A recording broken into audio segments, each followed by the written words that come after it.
Really, really good team, and they are very physical. And, but we still took a lot of wide open shots that just didn't fall for us tonight. That has been falling. Head coach Christy sides the Fever losing 86-75 to the Las Vegas Aces. They have the Aces again on Friday. Traffic on the 5s, Matt Bear. All right, Hancock County crash. Westbound is 70 before 9. State Road 9 Greenfield. The right lane is blocked. We have a car in the grass. Looking at the northeast side, westbound 465. Stop traffic now from I-69 over to Allisonville Road and downtown northbound 6570 slow from Michigan Street to Meridian Penn. Traffic sponsored by Inbound.org. A girl in Kenya dreams of becoming a doctor. An elder in Guatemala dreams of being part of a community.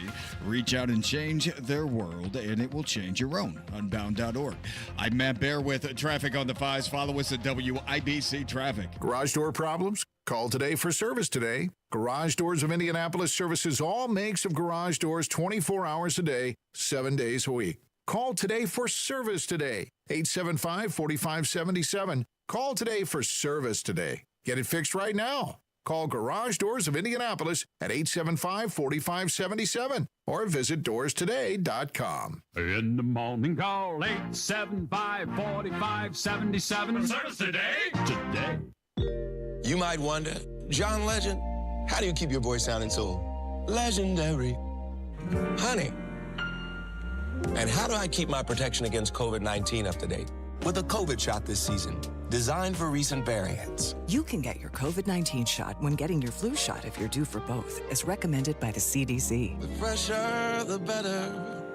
Ask your healthcare provider about getting this season's COVID-19 shot when getting your flu shot. Sponsored by Pfizer. This hour on 93 WIBC is powered by Sundown Gardens, Hamilton County's fall nursery headquarters. The forecast from the American Standard Cooling Weather Center. We reach highs in the low 90s today. Clouds increasing as the day goes on. We dip down to a low of 67 overnight. Showers approach tomorrow with Francine making its way in, a high of 81. I'm Kurt Darling on the level, on the go, and on WIBC.com. You're listening to Rob Kendall. When we talk about sending money somewhere, we're talking about printing the money because we have no money. And Casey Daniels. My government would never lie to me, would they? On 93 WIBC. Good morning. It is Thursday, September 12th. It's 6 minutes after 9 with Kendall and Casey on 93 WIBC. Rob, you ever have one of those days you get a good night's sleep, you wake up, you feel rested, the sun is shining, you're thinking, I'm going to have a great day today. And then you get into work and the wheels fall off? I'm sorry, Casey. I can't really process anything you're saying right now because my computer is just, it's a circle spinning at me. Oh, well, straight to my point. Can we talk about the morning that's going on around here?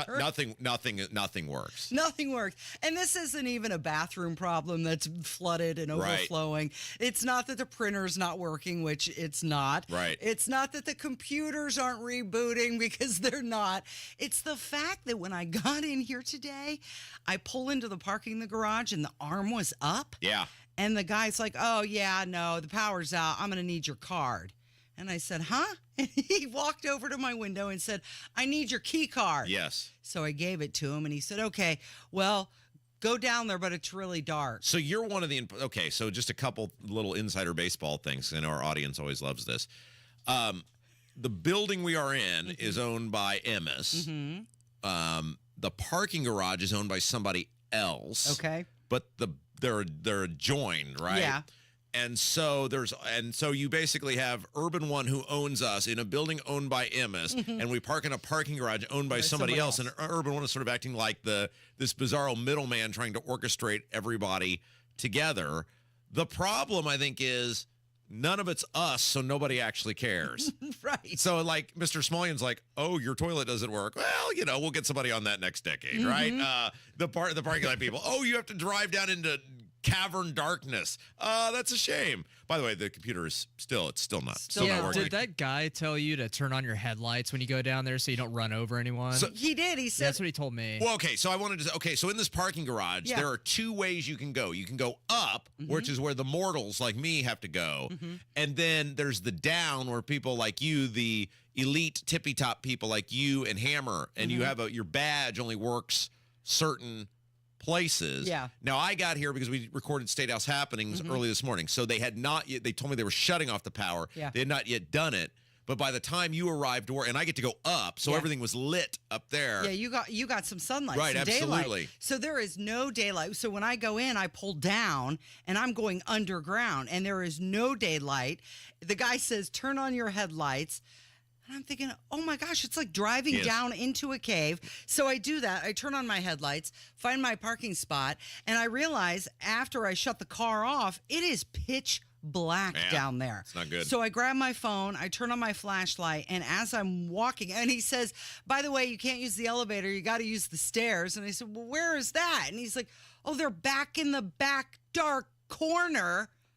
Okay. So as I'm walking up the ramp, because I'm not going back in the corner by the stairs, I see a flashlight walking towards me. And I know there's got to be a human attached to that, but I have no idea what their intent is. You hope there's a human attached to that.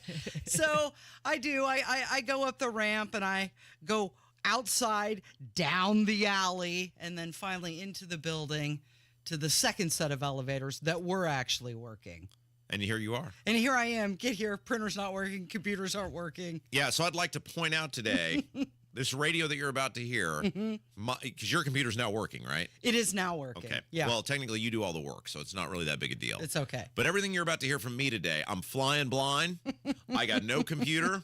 And whatever brilliance, just magnify this because that came from the file cabinet in your head? Absolutely nothing to work off of other than the brilliance in my own mind. Yeah. Okay, well, let's talk about what's happening with Donald Trump. He has agreed to do another debate on Fox, but he says there are some caveats. He won't do it if Brett Baier or Martha hosts. Mr. President, I know when we started the interview, you said that you felt that you won the debate last night, your best ever.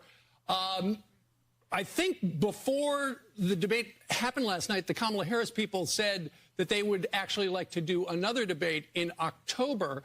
And I know that last night Fox News sent letters to your campaign and her campaign offering 3 dates of debates moderated by Martha and Brett. One is October 9th in Arizona. Well, I wouldn't want to have Martha and Brett. I'd love to have somebody else other than Martha and Brett. I'd love to have frankly, Sean or Jesse or Laura, somebody else. Let's give other people a shot.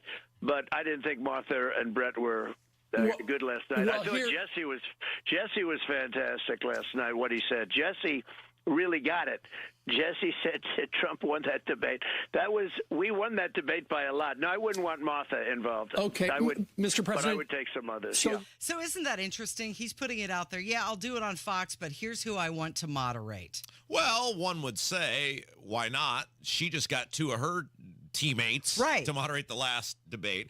I still think that worked against her big time, because I think it distracts from the fact that if you were just going on style points, now it'd take away the fact that she lies and doesn't answer questions and everything else. But in style points, she won, probably was the winner of the debate from that sense. Now, as we've said, preface this with there's like 2% of the populace that's undecided, and how those people are going to get swayed and what they're going to get swayed on, I don't actually know. So when I say won, I'm not saying she won more votes than he did. Probably a draw. But why not? The Democrats always get their team players on their team networks to moderate the debate. Why shouldn't Trump be able to say for once, I'd like 2 guys on my to come to my defense? And can you imagine he goes on that network? That would be like him coming on here and saying, yeah, I'll go on WIBC, but why not? I'm not going to talk to Tony Katz. I only want Rob Kendall. Why not? I mean, she had 2 legit team players moderating the debate. Now, Tony played a clip from Hugh Hewitt, who's a radio broadcaster, about Trump in this debate. And I thought it was interesting because Hugh Hewitt's theory is, hey, look, Kamala Harris is a lawyer. And Hugh Hewitt's a lawyer, and he said, look, he basically, I'm paraphrasing, but he said, we can talk about nothing and make you sound like you're hearing something for hours, right? That's how we earn a living. Trump is a developer, and when he smells bullcrap, he's going to just go directly at it, and he's going to get pissed off about it. And that's kind of what he did once. I think the abortion thing is what set him off. when what's her name? I almost said what's her something else. What's her name? Davis, whatever the moderator. Lindsay Davis, thank you. When she fact-checked him wrongly, by the way, she was wrong. Yeah. The governor of Virginia said the thing that Trump said was going on. And when Trump saw that, he said, okay, the fix is in, and he went into defense mode. He's not wrong. He is wrong, but he's not wrong in the sense of, like, that's an instinct any of us would have. Okay, the fix is in, whether it's business or, whatever. These guys are out to get me. The problem is you can't do that. You got to be above it. You got to rise above it and say, this is the field I'm playing on. These are the people I'm playing with. I got to make the best of it. I can't come off as agitated or pissed off or be combative the rest of the night. But why wouldn't Trump ask for the moderators he wants on the network he wants? It's always the other way against him. It's always the other way against him. Okay, so the thing that everybody is still talking about today is the comment about they're eating the dogs. In Springfield, they're eating the dogs. The people that came in, they're eating the cats. They're eating the pets of the people that live there. Okay, wait. Stop. Go back. I want to play that again. You can hear Kamala laughing in the background because that's important. Just play the beginning of it again. In Springfield, they're eating the dogs. The people that came in, they're eating the cats. They're eating. You can hear that cackling shrew laughing in the background. The woman who's in charge of the southern border thinks it's funny. I mean, it's indisputable. You've had at least, at this point, 12, probably closer to 15 million people illegally enter this country under her watch. Under her watch, you've had drug dealers, gang members, sex traffickers, all of these horrific people who have entered this country under her watch. And whether or not these people are eating animals, which, again, it's not unbelievable. It's not something that's so ludicrous that you go, oh, that could never happen. It probably is happening. Whether it's happening in Springfield or not, I don't know. But the fact that she has the audacity, while that thing has gone to you-know-what under her watch, to be the good time, chuckle, cackle, fun gang, that is the bigger story to me, is the border itself. Not whether somebody is eating dogs or eating cats. It's that you have major violent offenders, gang members, drug dealers, human sex traffickers, on top of people who are taking jobs, even well-meaning people are taking jobs and resources. I mean, this thing is a nightmare. Yep. And if you're going to vote, you and I have talked about this before, and I think we said it yesterday. If you are a person who Trump getting it wrong, let's say he got it wrong. I'm not even sure he did, but let's say he got it wrong. Trump gets it wrong about whether they're eating a dog or a cat in Springfield. If that offends you, but what has actually happened at the southern border under Kamala Harris does not, then we're just gone as a country. I've seen a lot of reports of not only are they eating them, but they're harvesting the blood and then taking the bones, and it's for witchcraft and voodoo. And who knows? Who cares? It doesn't matter. It's all plausible, right? The fact is you've got at least 12 million, probably closer to 15, maybe even 20, because it's government estimates, and we all know how wrong they are on jobs all the time. If they can't get jobs right, what do you think they're going to do about illegal immigrants? They are invading. Our country is being invaded. The American way of life is being stolen from us. And if you're a person who's more hung up on whether one of these people ate a dog or a cat or not, than the fact that they're actually here doing the things we know they're doing, then, I mean, this is just an exercise in futility anyway. So the governor of Ohio is sending in state troopers and millions of dollars in funding, and he said the federal government has not demonstrated that they have any kind of plan to deal with the issue. But a key point that is missing in a lot of this post-debate analysis is that what Trump said syncs up perfectly to the piano in the Peanuts theme song. They're eating the dogs. The people that came in, they're eating the cats. They're eating the pets of the people that live there.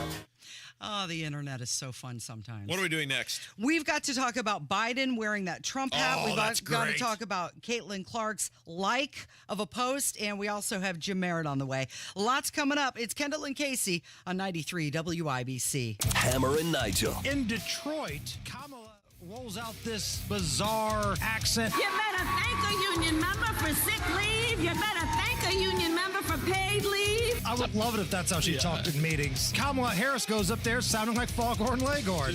I'll say, somebody better turn the Fox News off the television. Hammer and Nigel. Weekdays 3 till 7 on 93 WIBC and WIBC.com. Transform your home with Galaxy Concrete Coatings. Say goodbye to cracked, stained floors and hello to durable, stunning surfaces that last. Their cutting-edge technology ensures a beautiful finish every time, and you get to pick out from their many colors. Upgrade your home today like I did. Galaxy Concrete Coatings. They're for garage floors, driveways, pool decks, and patios. They come with a lifetime warranty and one-day professional installation. Call now for a free estimate. 877-417-0635. They're also online at galaxyconcretecoatings.com. When you have a stuffy nose, life can be a bit unpleasant. Some live every day with a stuffy nose, and that can make life downright miserable. I'm Dr. Madan Kandula with Advent, where we are committed to eliminating your nasal breathing problems with simple in-office procedures like balloon sinuplasty, which requires no surgical cuts, little to no downtime, and can have you breathing better in less than 30 minutes. At Advent, we understand your inability to breathe freely limits your quality of life, and that's why we continue to pioneer the most advanced in-office procedures that have made our practice a global destination for those seeking to live their highest quality of life. Visit AdventKnows.com to see if you're a candidate for the balloon sinuplasty procedure, because Advent knows when you breathe well, you live better. Breathe well with simple solutions. Breathe well with simple solutions. AdventKnows.com. Results may vary. Are you tired of high cable TV rates? Sign up for Dish today and get a $500 bonus offer while supplies last. Plus, lock in your price for 2 years guaranteed. Call All American Dish, your Dish authorized retailer now. 800-296-1251. 800-296-1251. That's 800-296-1251. Offers require credit qualification, 24-month commitment, early termination fee, and e-auto pay. Restrictions apply. Call for details. Tony Katz here for Premier Arms in Brownsburg. This is your premier gun store. Premier Arms has the experience and know-how to help the new gun buyer and the most experienced marksman. They've been in business for over 20 years and have a friendly, knowledgeable staff that wants to help you, not talk down to you. Premier Arms in Brownsburg is family-friendly, so bring the kids. All ages are welcome. Everyone can find what they're looking for at Premier Arms in Brownsburg, 3754 South Green Street. Online at premierarms.com. Tell them Tony Katz sent you. premierarms.com. Seems like there's more identity theft in the news every day. Another major healthcare breach was reported today, resulting in the exposure. Now, 1 in 4 consumers have been a victim of identity theft. That's because there are endless places that could accidentally expose you to identity theft in a breach or simply by mistake. LifeLock monitors hundreds of millions of data points a second. If your identity is stolen, we'll fix it, guaranteed or your money back. Save up to 40% your first year with promo code NEWS at lifelock.com. Terms apply. Will you be there? This is just such a prestigious place and such hallowed ground. Reigning Brickyard 400 champ and 2024 Indy 500 Rookie of the Year, Kyle Larson will try to make history, racing and winning the Indy 500 presented by Gamebridge and the NASCAR Coca-Cola 600 in the same day. I love you, Indiana fans. How about we come back next May and try and kiss these bricks on the IndyCar? Don't miss your chance to see Kyle Larson take on two-time defending champion Joseph Newgarden and all the stars of IndyCar at the 109th running of the Indianapolis 500. See you guys all next May. For ticket info, visit ims.com. Everyone knows that soaking in Epsom salts can make you feel better. Now imagine soaking in Epsom salts in a Royal Spa hot tub. Ah, Royal Spa. It's JMV. Save 30% off herbaceous perennials, 50% off pottery, and 20% off patio furniture this week at Miss M's Home and Garden on State Road 135 in Bargersville. You might wonder, John Legend, how do you keep your voice sounding so legendary? Honey. And how do I keep my protection against COVID-19 up to date? With a COVID shot this season, designed for recent variants. You can get your COVID-19 shot when getting your flu shot if you're due for both, as recommended by the CDC. The fresher, the better. Ask your healthcare provider about getting this season's COVID-19 shot when getting your flu shot. Sponsored by Pfizer. Don't miss out. It's the largest Central Indiana gun and knife show this Saturday and Sunday at the Hancock County 4-H Fairgrounds in Greenfield. Featuring the best dealers in the region in not just one, but 2 buildings this Saturday and Sunday. Just $6 for adults. Kids 12 and under get in free. Must be 18 or accompanied by an adult. Buy, sell, trade. This Saturday, 9 a.m. to 5 p.m. and Sunday, 9 a.m. to 3 p.m. at the Hancock County 4-H Fairgrounds in Greenfield. For more info, visit centralindianagunshows.com.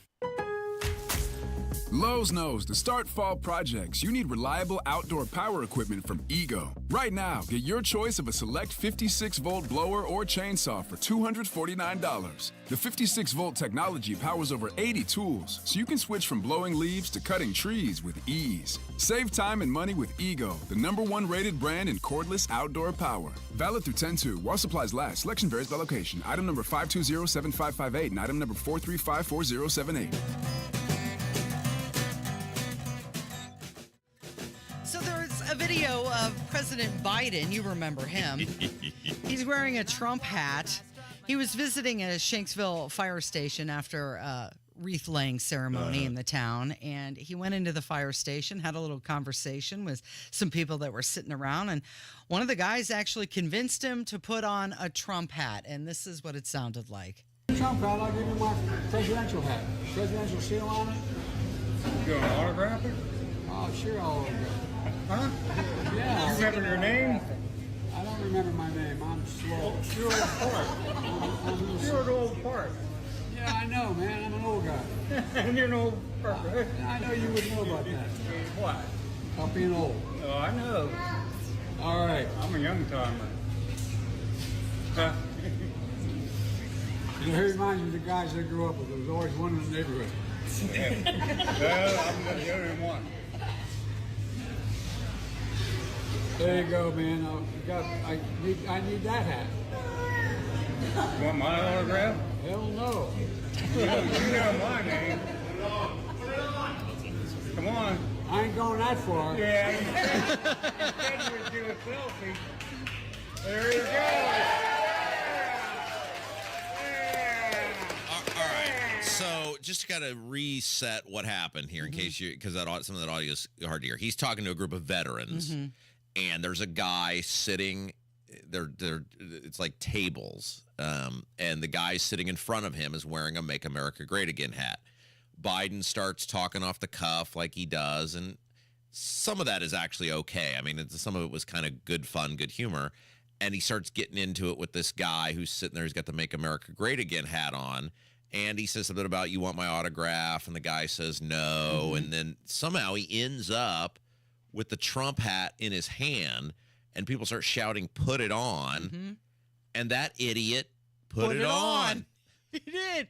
So pictures of that go all over the internet, and everybody is pointing out, this is not AI. Right. This is real. Well, isn't it fascinating, the world we live in? Because when I first saw that, people started sending it to me, and I said, there's no way even Biden is that dumb. But he is. And here's what's weird. Well, not weird. Here's what's amazing about this. Now he has deflated whatever momentum Kamala Harris might have had coming out of that debate, because now everybody's looking at Joe Biden wearing a Donald Trump hat. Right, it is. Okay, so I'm wondering, is this part of the reason why he did it? Because he is so mad at what they did to him, he's kind of like, I don't even care anymore. Oh, I totally think so. Yeah. He's checked out. He's senioritis, right? I mean, or, senior skip day or whatever you want to call it. I mean, there is no reason for him to try. There's no reason for him to care. They've taken it from him. He's cognizant enough, at least at parts of the day, to know that this has happened to him. So screw it. They don't want him out there campaigning for her. They don't want, they don't want him. They took the convention away from him. What does he care? Right. He doesn't have to be Team Harris. He's the equivalent of the guy who has turned in his 2 weeks notice and is simply showing up to continue to collect his paycheck at this point. He's just running out the clock. Or maybe Donald Trump had a point because he said this during the debate. When this weak, pathetic man that you saw at a debate just a few months ago, that if he weren't in that debate, he'd be running instead of her. She got no votes. He got 14 million votes. What you did, you talk about a threat to democracy. He got 14 million votes, and they threw him out of office. And you know what? I'll give you a little secret. He hates her. He can't stand her. But he got 14 million. So he's talking about Joe Biden disliking Kamala Harris. How many times, and this is the thing where they say about Trump, about them eating the animals, how many times has Trump said stuff, and people are like, no way? Remember when he was like, they're tapping my wires, and people were like, oh, look at this, this old man ramble. Well, wasn't tapping his but they were spying on him. I mean, he was saying they were spying on me. They don't wiretap anymore like the way they used to for the most part. But he was right. It's the same thing here. He says this thing, people go, that's ridiculous. And then Biden is putting on a Trump hat the next day. Right. He's right. Well, it's just like all of the things that he said during the debate in 2016, the Hunter Biden laptop. No, not true, not true. And then guess what? True. All right, so Jennifer McCormick, who is the Democrat running for governor, she came out with a full-fledged marijuana plan yesterday. She unveiled that plan to legalize it. And we've said this about McCormick before.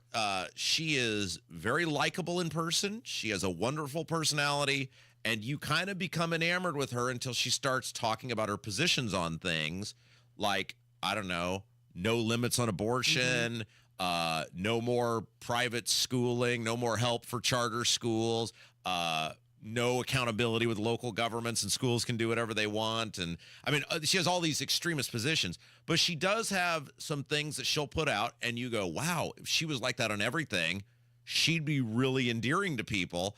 And she has put out this marijuana plan that is very robust. It's actually pretty darn good and pretty common sense. And so Jim Merritt's going to join us next, and we're going to talk about why with so many people being for legalization of marijuana, it doesn't move in the state of Indiana. All right. Jim's going to join us next. It's 93 WIBC. Dear driver, thank you. Thank you for slowing down when you saw the orange cones and road construction signs. My husband is one of those road workers. And today, you saved his life. If you hadn't slowed down, you would have missed that lane change, driven right into the work zone. And you would have killed him. Because you were driving differently. He'll be at our son's Little League game this weekend. He'll be there to walk our daughter down the aisle. He'll be out there tomorrow, making Indiana's roads safer. Thank you. Everyone deserves a safe place to work. When driving in construction zones, read the signs. Slow down. Save a life.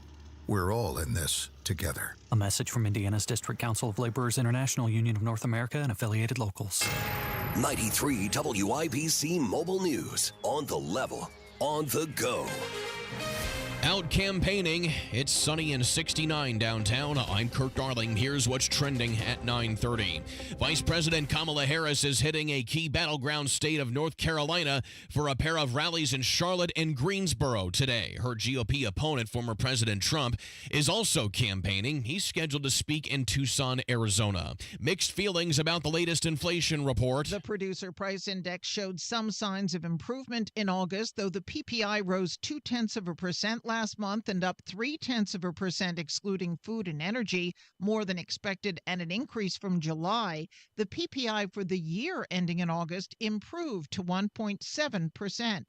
Core PPI on an annual basis was unchanged at 2.4%. Fox's Jenny Casola. 6 UN staff members are among nearly 36 people dead in the Gaza Strip after a pair of Israeli airstrikes on a school being used as a shelter for refugees. The victims in Wednesday's attack work for the UN agency that assists Palestinian refugees displaced by the war against Hamas.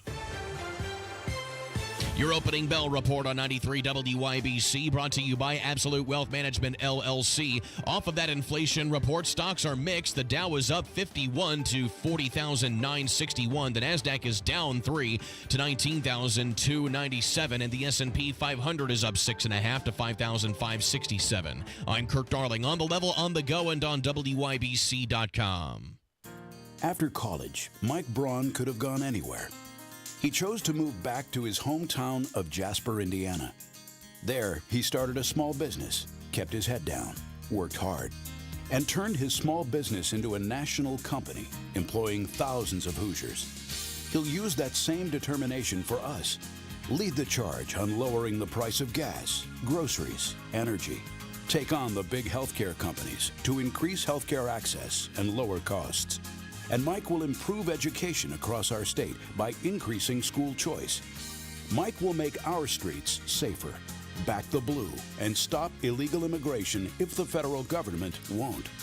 Because Braun believes every Hoosier should be safe and secure in their community. As governor, Braun will continue working for Hoosiers. Because when you're Mike, working hard is just what you do. Mike Braun, governor. Paid for by Mike Braun for Indiana. Early in the morning, factory whistle blows and rises. Well, he came to me and he said, let's talk pot. I said, let's do it. It's Kendall and Casey Show. 93 WIBC. I'm Rob. Casey's here. And joined in studio by the once upon a time most beloved man in all of Indiana politics and government. That ship sailed. Gave it all up to be friends with me, and look how happy he is today. 30 years in the Indiana Senate. Jim Merritt, hello. Robert. So somebody came up to me with the night at WIBC or the WIBC debate party, and in a room of fun and frivolity. You look like you're having a good time. Well, it was great to meet our fabulous listeners and people who are, basically a part of our family, and we appreciate them.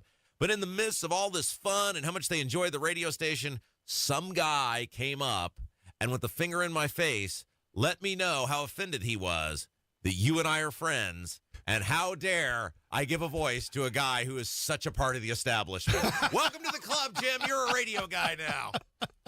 I didn't think I had disdain from money corner of the I world. said, look, here's the deal. If you can't like Jim Merritt, I don't know. But anyway, I just want to let you know you're officially welcome to the WIBC family. No matter what you do, someone will hate you. A brick in the wall, huh? There you go. All right, so you are desperate to talk about pot today. Well, no, I'm not desperate, but I think it's interesting. The McCormick campaign came out with this proposal, and it's very timely. And number one, and number two, they know things. They know things. They know where this issue needs to go. This topic is, and if you look at the state of Alaska, where they have it down pat, and what we're referring to is Ms. McCormick, who is running for governor of the state of Indiana, has put together a 3 or 4 prong proposal where they're talking about regulating cannabis and starting off with a cannabis commission in the state of Indiana. And she covers several different points in this issue, in this topic, and with really the legalization of cannabis all around us in the state of Indiana, from Illinois to Ohio to Kentucky and Michigan, it's starting to collapse on us. And right now, it's the wild, wild west in the state of Indiana. She's interesting because I've said this before. She is a person with a very likable personality and a pleasant demeanor, and is a complete maniac once you get to her policies. I mean, like the abortion stuff. She came on our show.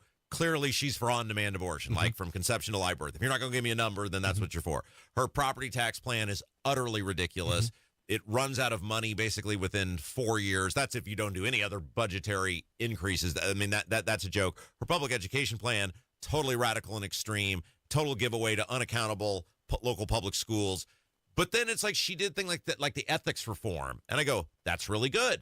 This cannabis thing, that's really good. She is interesting to me because I think they call it common sense. I think a lot of the things she laid out are common sense. Yeah, and it's thoughtful, and everybody needs to know I'm going to vote for Mike Braun and Micah Beckwith. But the whole idea... you got to make them earn it, Jim. You got to make them keep sending you those mailers. Think about how much rich Republican money you can make them. Absolutely. The vendors have to go crazy in that regard. But in this issue, she has kernels of truth. And the whole idea behind cannabis is we need to know what's in it. And right now in Indiana, we don't know what's in it. And it's throughout Indiana. You walk along the sidewalk in the city of Indianapolis and you smell it.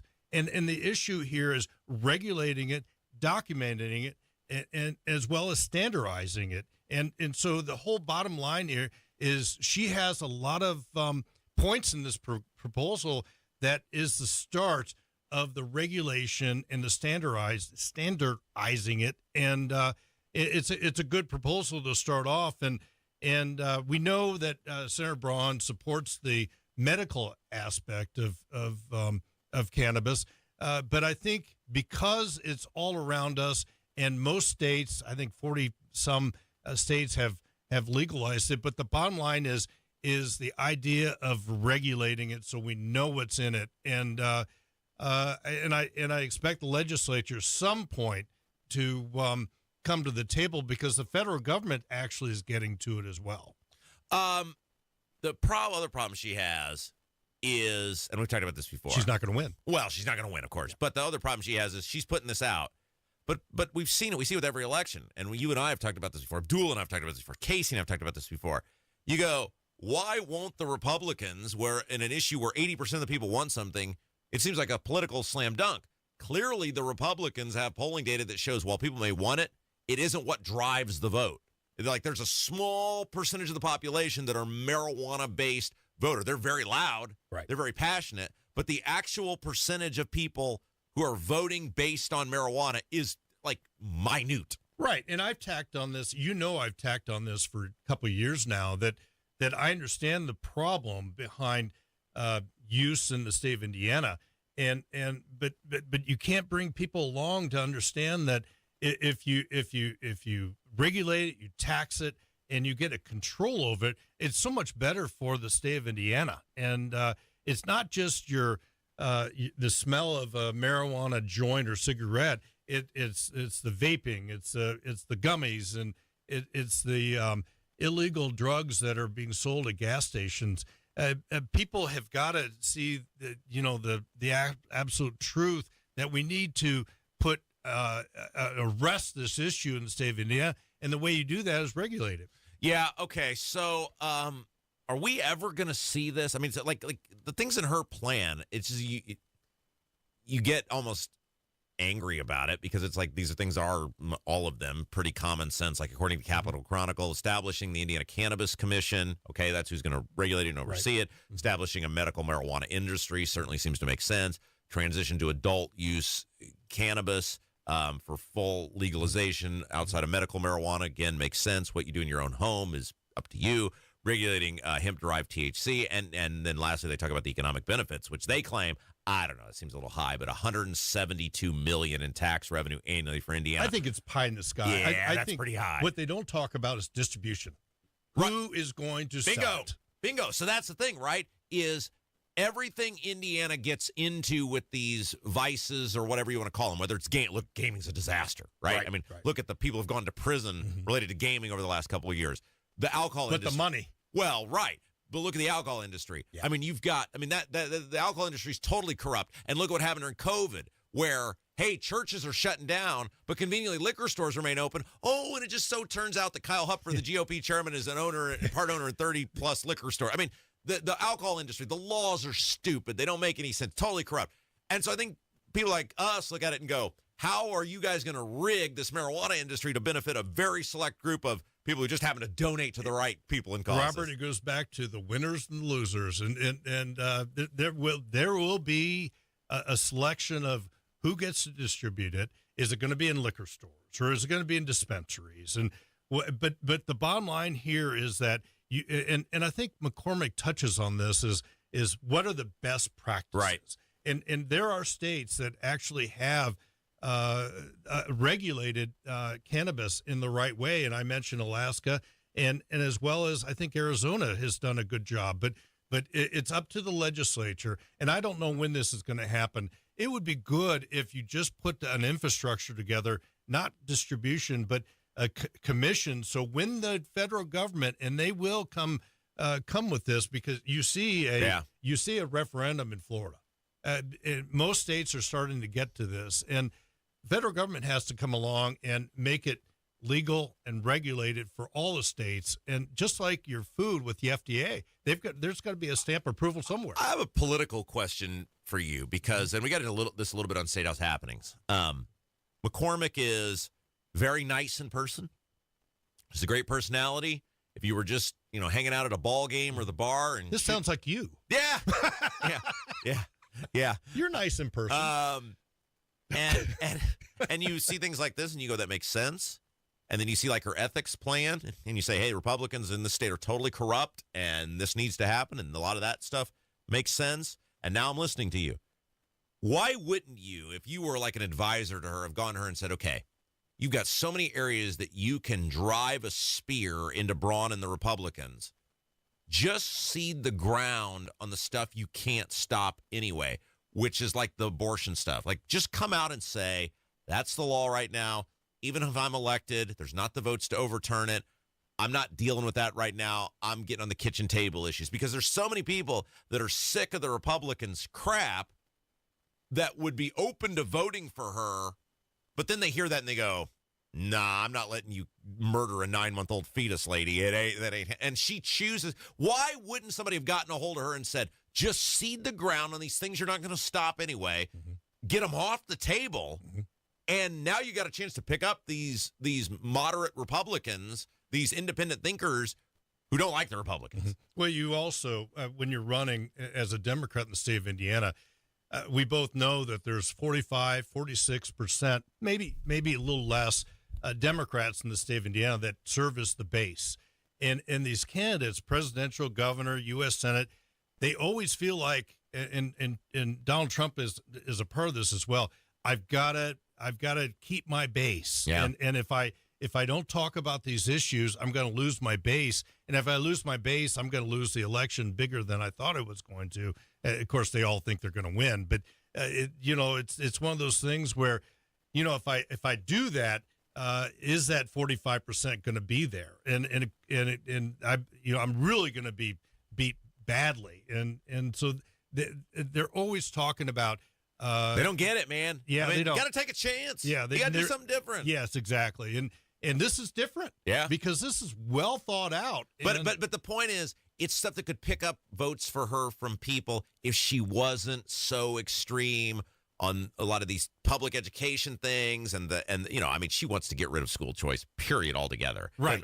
Yeah. Doesn't and matter. That's their base. Teachers are her base. Yeah. And the abortion issue, that is her base. And everybody feels like they got to protect it. All right, what are you doing? What's going on with you? Mayor in the Morning, we'll have Doug Carter from the state police. Oh, you tell him I said hello. I will. He's a big fan of mine. We are also going to have Mark Presley with Moondrops. Yeah. And we'll have Donald Rainwater in October. I love that you're going to go from the state superintendent of police to the alcohol guy. Mm-hmm. Well, we feel like a broad base of guests, and you never know who's coming in November. Yeah. Doug Carter may fall over out of his chair if in the middle of your interview you just say, tell us what you think about Rob Kendall. Jim Merritt, you're the best. Find him on Twitter at Jim _ Jim Merritt. You're the best. Thank you. Thank you. It's Kendall Casey Show, 93 WIBC. Hammer and Nigel Show, 3:06 this afternoon. The biggest stories of the day. Rob Kendall will go off the rails. And as always, we're going to have a lot of fun. Join us, 93 WIBC. Does your job require you to be on your feet all day? Teachers, postal carriers, salespeople, and restaurant staff. Many of us need our feet to get through the day. Hi, it's Phoebe with the Good Feet Store, and I'd like you to hear from Donna. She's a nurse and a real Good Feet Store customer who wanted to share her story.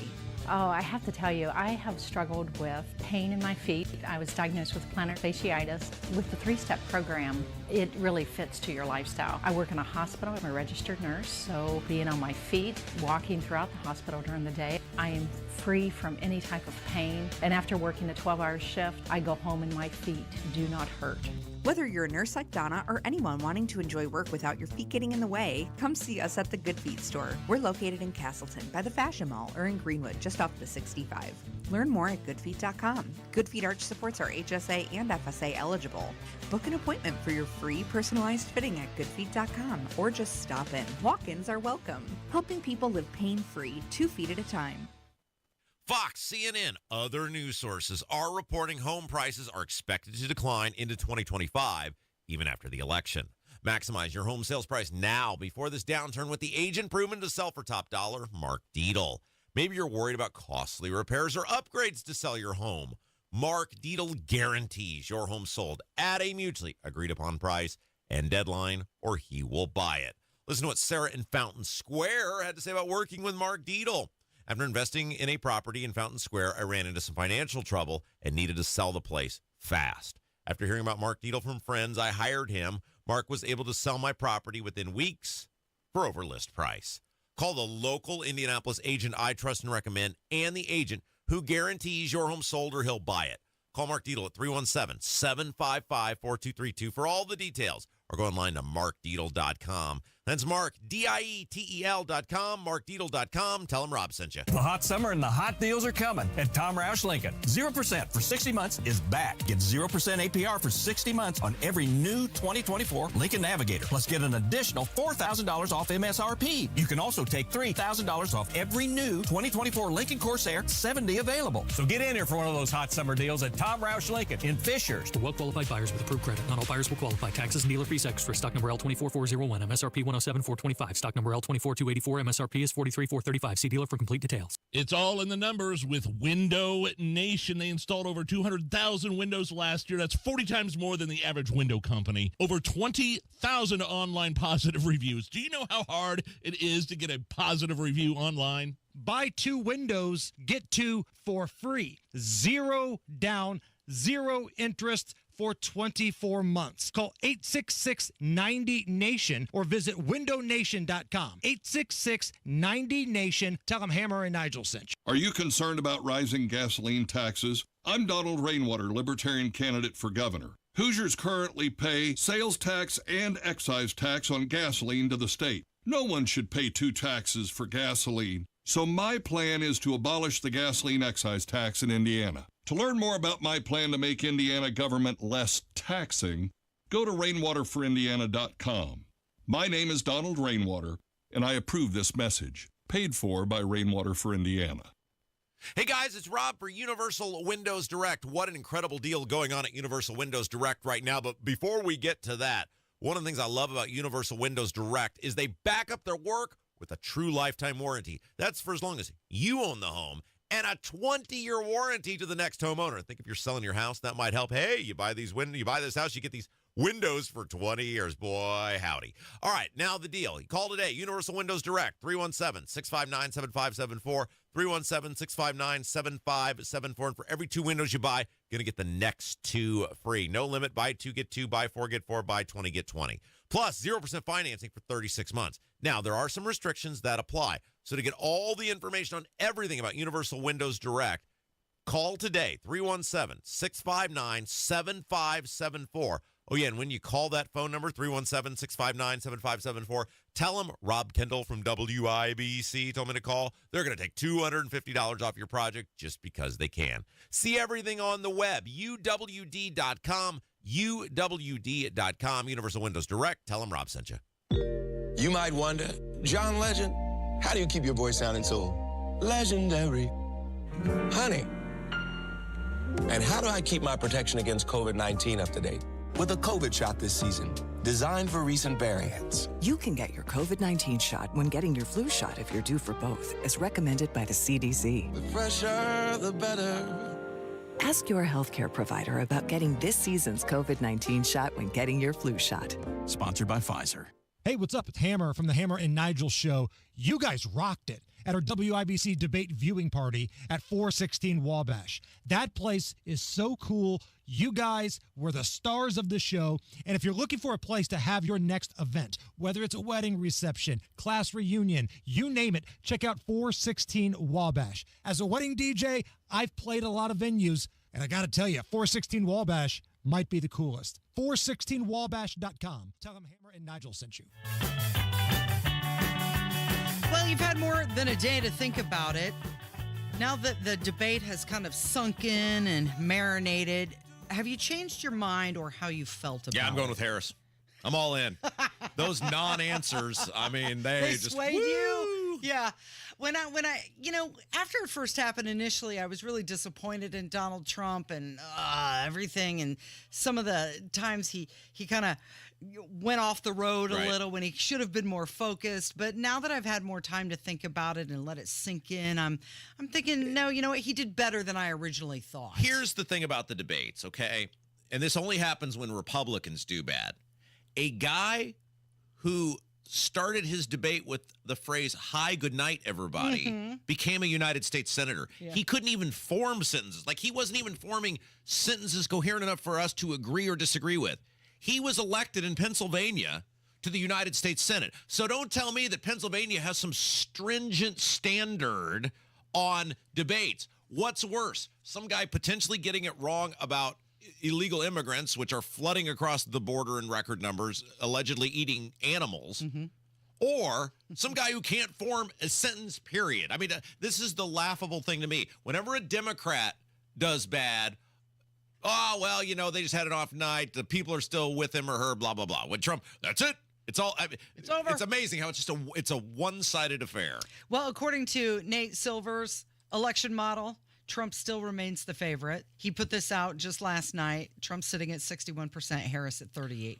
Why would that would be my question is, out of what you saw at that debate, what did you hear from Kamala Harris, if you're sick of the condition of the country, where you would say she really improved her standing? Because the underlying symptom of what Trump is talking about with the dogs is the illegal immigration, which she's in charge of. She is the cause. Biden is the cause. The Democrats are the cause of the problem. So what? It's okay if they're killing humans, but they're just not eating like dogs like that. Well, they got that wrong. Yeah, but they're murdering people. Yeah, but they're not eating dogs. I mean, it's not really that bad. I mean, you got to give me a break. I mean, the thing about the abortion, if you're a person that either you believe in on-demand abortion, sucking the brains out of a defenseless fetus from conception to live birth, or you don't. Is Trump getting agitated about those moderators going into business for themselves? I'm being wrong, by the way. They wrongly fact-checked him. There is video evidence of the governor of Virginia saying the thing that he said. That's that's going to do it for you? Why? Because Kamala was calm about saying we should be able to murder 9-month-old fetuses? I mean, I don't understand how any person heard anything in that debate either way that was going to sway them one way or another. Okay, so there have been a lot of celebrities that were featured prominently in both parties' national conventions this year. Yeah. There's been a lot of endorsements that have come out. Of course, we were talking about yesterday how Taylor Swift has endorsed Kamala Harris. You've got the actress Kerry Washington, who endorsed Harris, and then Dana White, who endorsed Trump. And if you just review the list here, so you've got George Clooney in support of Harris, and Spike Lee in support of Harris, and Jeff Bridges and Mark Hamill and Mark Ruffalo, all on Harris's Just regular side. people, Casey. Yeah, sure. Just regular guys. Sure. And then you've got people like Elon Musk, who's endorsing Trump, and Hulk Hogan, and Kid Rock, and Amber Rose. And then I saw yesterday Usher was on The View, and they tried to get him to endorse Harris, and he sidestepped it completely. But yesterday, Caitlin Clark liked a post from Taylor Swift. Yeah, bad move. Was it an actual endorsement? Bad move. Really bad move. Doesn't matter. Really bad move. We're going to talk about that coming up. It's 93 WIBC.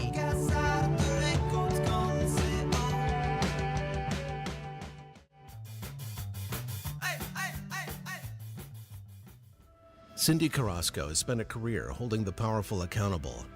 As Indiana's Inspector General and Director of the State Ethics Commission, Cindy fought waste, fraud, and abuse wherever she found it. Cindy also combated wrongdoing in state government, which meant standing up and doing the right thing even if it wasn't popular. Now, as our state senator, Cindy Carrasco continues to fight on behalf of all Hoosiers by improving the quality of our children's education, providing tax relief for everyone, and working to make our communities safe by getting law enforcement the resources they need to fight crime, violence, and keep fentanyl away from our families. It's why Cindy has been endorsed by the Indiana Fraternal Order of Police, State Police Alliance, and the Professional Firefighters of Indiana. Because they know that Cindy has their back, and we know she has ours. Vote for more government transparency, better schools, lower taxes, and safer streets. Vote Cindy Carrasco for State Senate.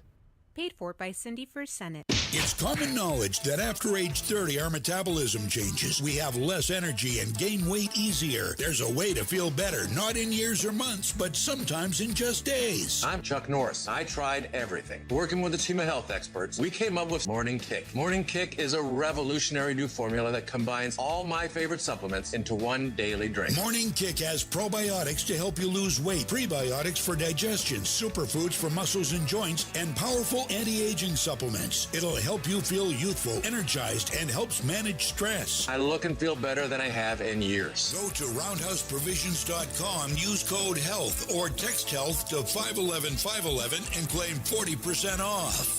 Roundhouseprovisions.com, code HEALTH. Every purchase comes with our 90-day money-back guarantee. You could be feeling these changes within just a couple of days. Text HEALTH to 511-511. These statements have not been evaluated by the FDA. This product is not intended to diagnose, treat, cure, or prevent any disease. Tax fees may apply. You know Diamonds Direct for their exquisite diamonds and fine jewelry. What about luxury watches? With a hand-picked collection by the industry's top timepiece experts, skip the waiting list and get the timepiece you've been eyeing right away. And this month only, enjoy 0% interest for 5 years on all the top brands. Imagine owning a $15,000 luxury watch for just $250 a month. Spread your payments over 5 years with 0 interest on approved credit. Diamonds Direct, where you can shop direct for diamonds and watches. Did you know you can get your prescriptions for less at your local pharmacy?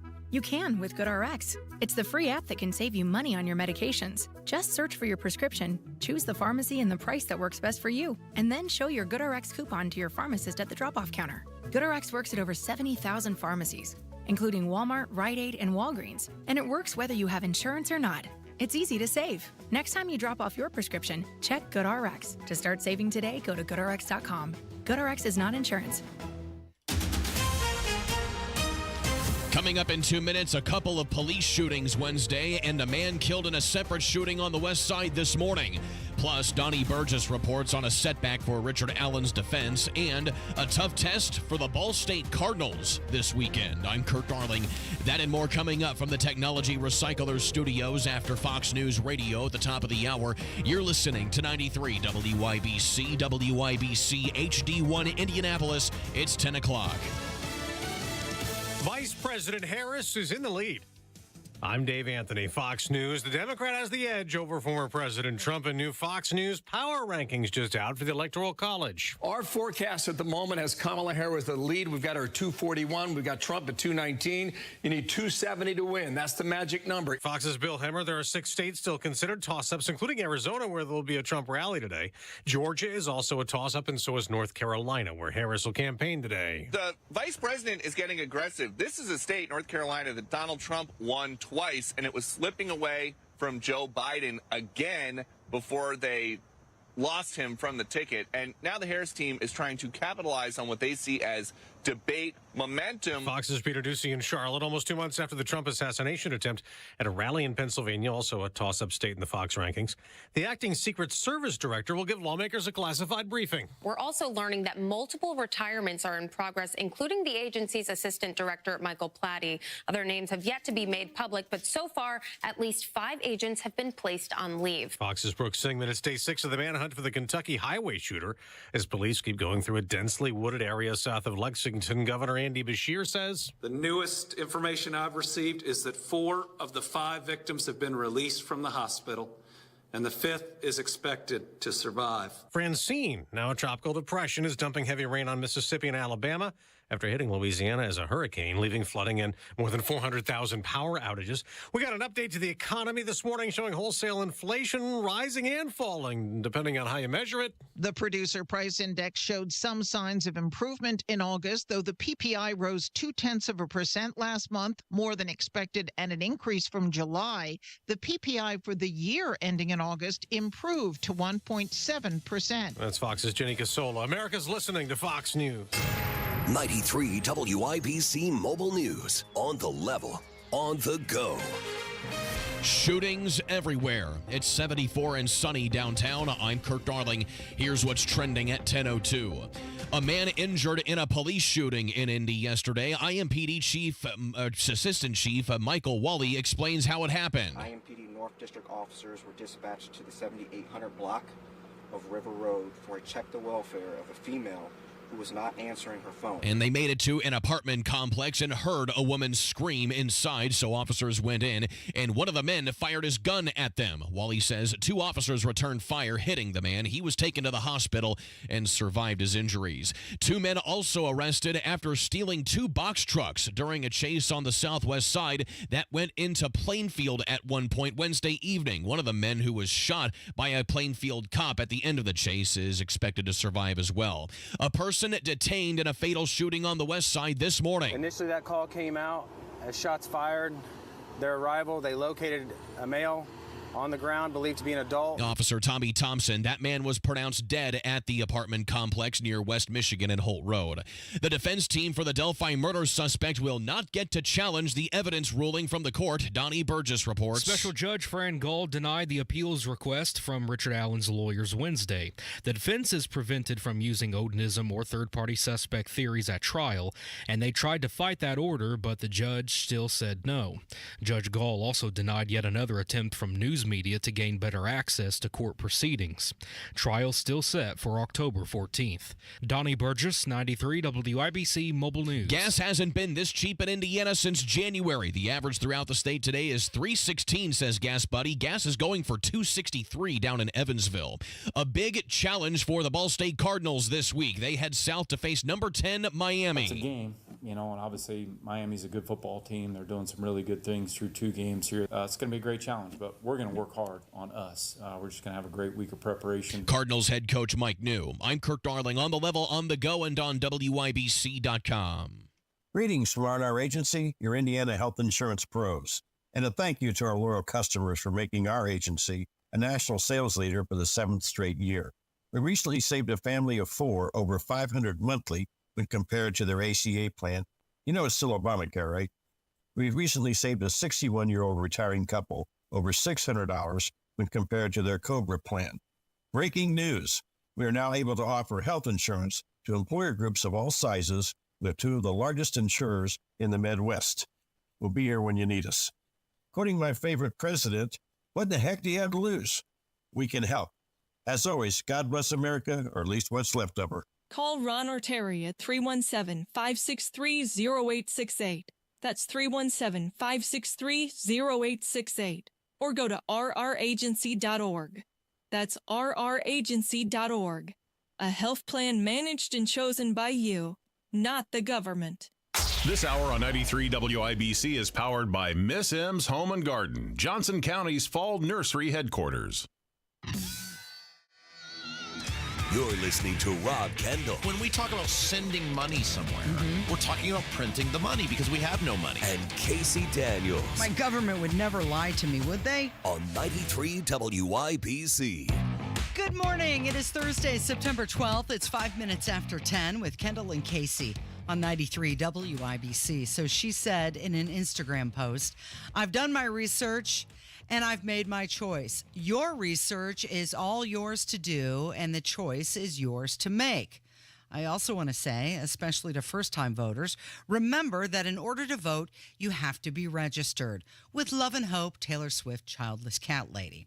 So that was Taylor Swift's endorsement of Kamala Harris. So this policy. No, I think Kamala's done an excellent job on the border. I think the Biden administration has really gotten inflation under control. I think the economy is roaring for most of my fans. I think Biden and Harris have a firm grasp on international relations, and there's really peace and stability across the globe. There's no specific policy. Well, she did mention a few things. Towards her choice for Harris.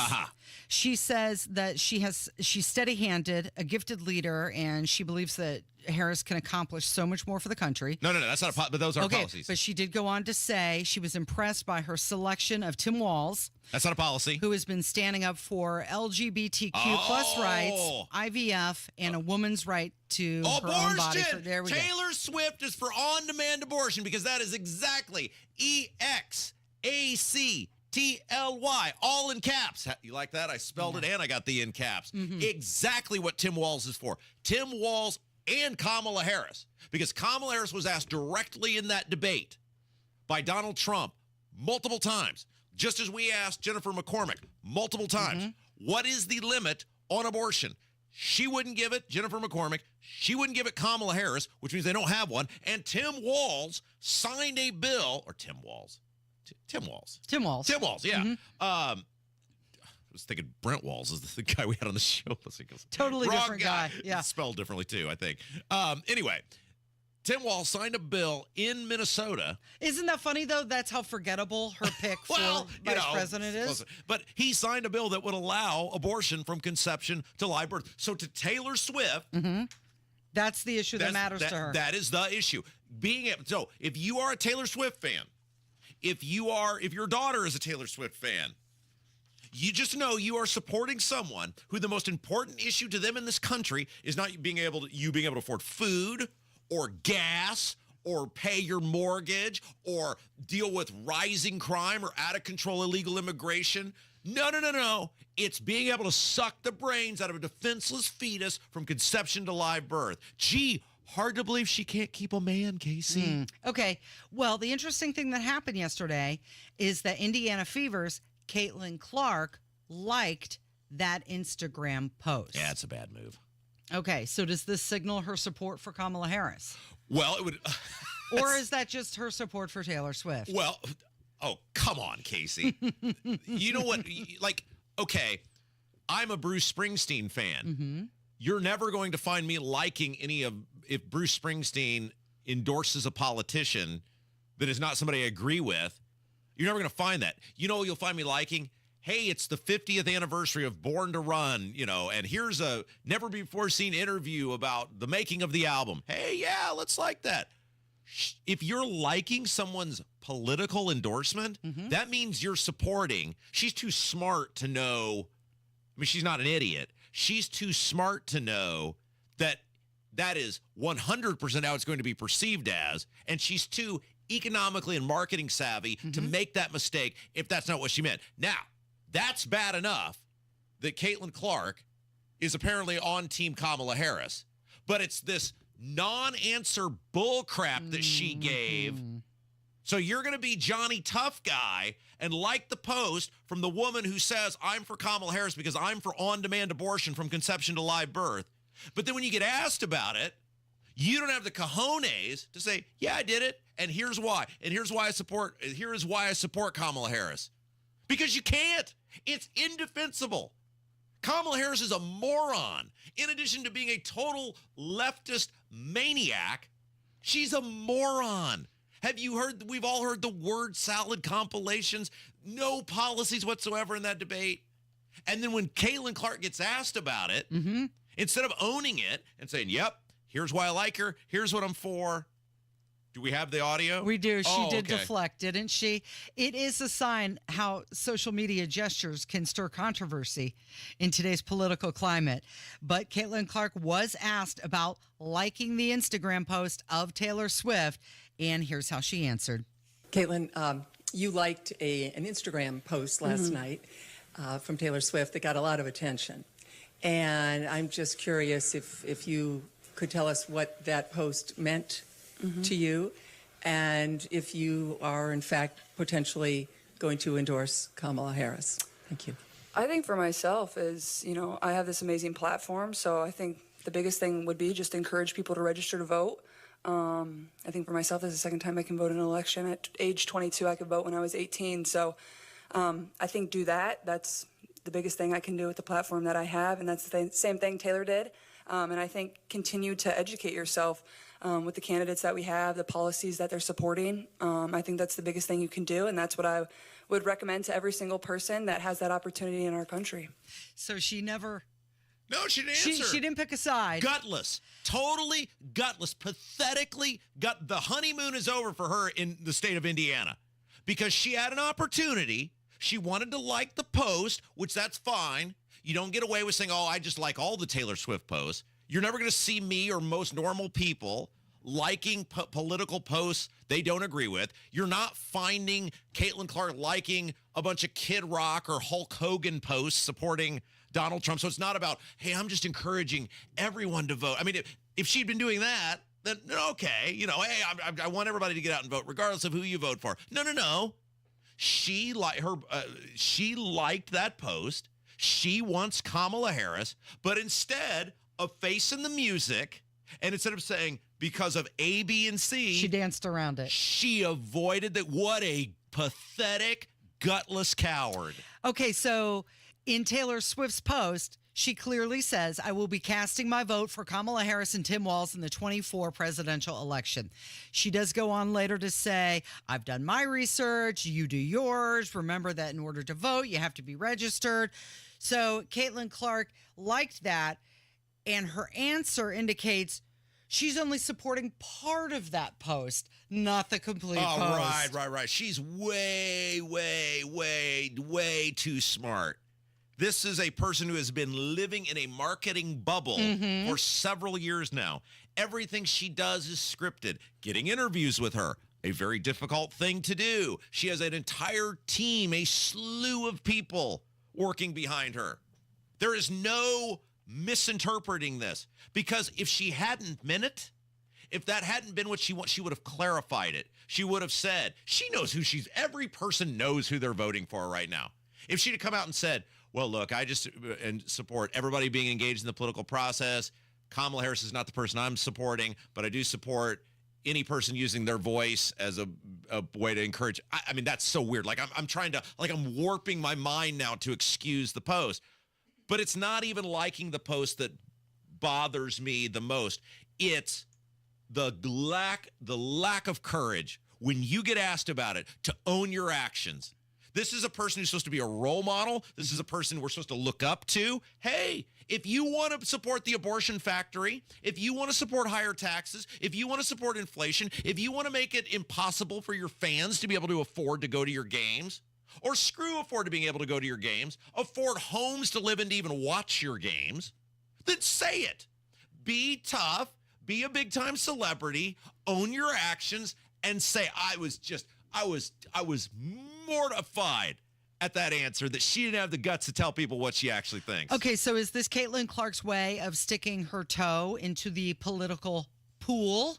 Is she tiptoeing her way to it? Then do it. Then go in. Jump in, sister. Like, I love this, that these people think that there's not, ramifications for their actions. She was trying to thread that needle, wasn't she? Of course she was. Yeah. This is an example. She knows she's playing in conservative Indiana. Right, because she had every opportunity to denounce it there and say, no, you're misinterpreting it. I haven't made up my mind. I'm not dedicated to voting for anyone, or I'm not voting for Kamala Harris, or hey, I don't like either one of these. All fine answers if you're not. But I mean, come on. We're literally sitting here on the number one radio station in central Indiana, on the number one show for our time slot, attempting to do mental gymnastics to excuse how this post could have been anything else other than her supporting Kamala Harris for president. Right? I mean, this is ridiculous. She is for Kamala Harris for president. That means Caitlin Clark is for on-demand abortion. That means she's for higher taxes. She's for bigger government. She's for out-of-control borders. And I guess, this is America. You're entitled to be for whatever America you want, but then own it. So more than 337,000 people did visit the link that Taylor Swift provided in her post to register to vote. Great.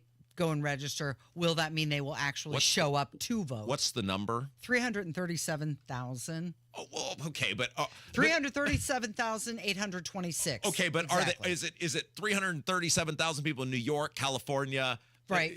All over the country, or is it in Western Pennsylvania, right? Mm-hmm. But again, if you're gonna demand that I pay more of my hard-earned money to support illegal immigrants, if you're going to demand that I pay more for food and for gasoline and for my mortgage, if you're going to demand that we allow people, dangerous criminals, drug dealers, violent offenders, human sex traffickers at will into this country, if you're going to say we should send hundreds of billions of dollars to printed money to governments who hate us, then at least have the courage, at least give me the courtesy of owning what you're doing, It does show you the big crossover that's happening between sports and pop culture and politics. It's becoming more and more pronounced. And I'm not surprised by it.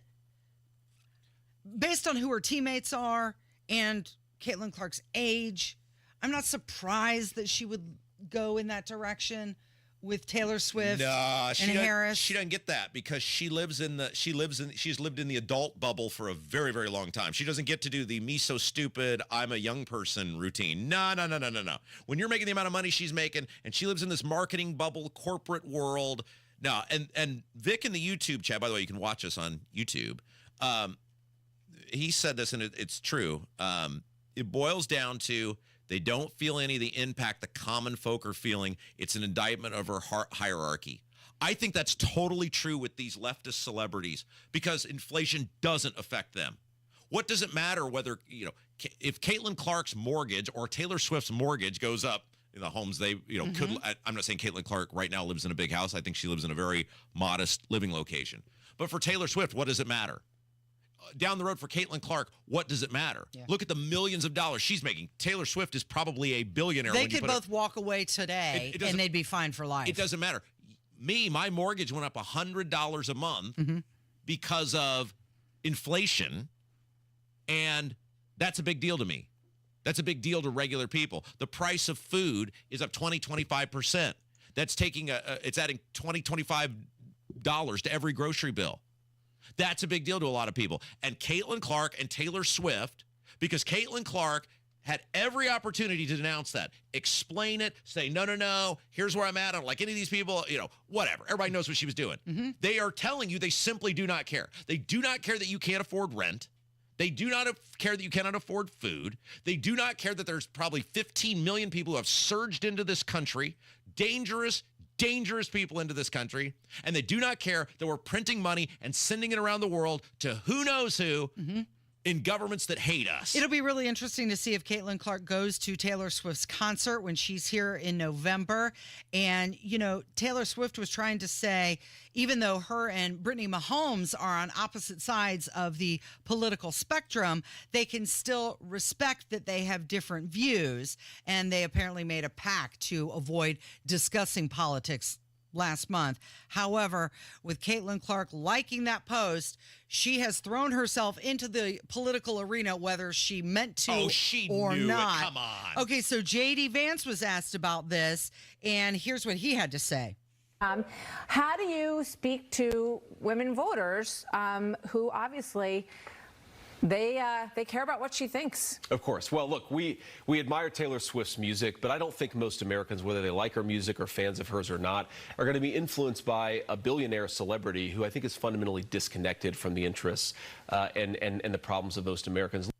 Okay, so he raises the good point there that they're disconnected from the problems and interests that most Americans feel. To your point, that's exactly what you were saying. However, 337,000 people did go register to vote. Will they act on it? And where are they registering at? Yeah, that's what matters. It is Kendall and Casey. It's 93 WIBC.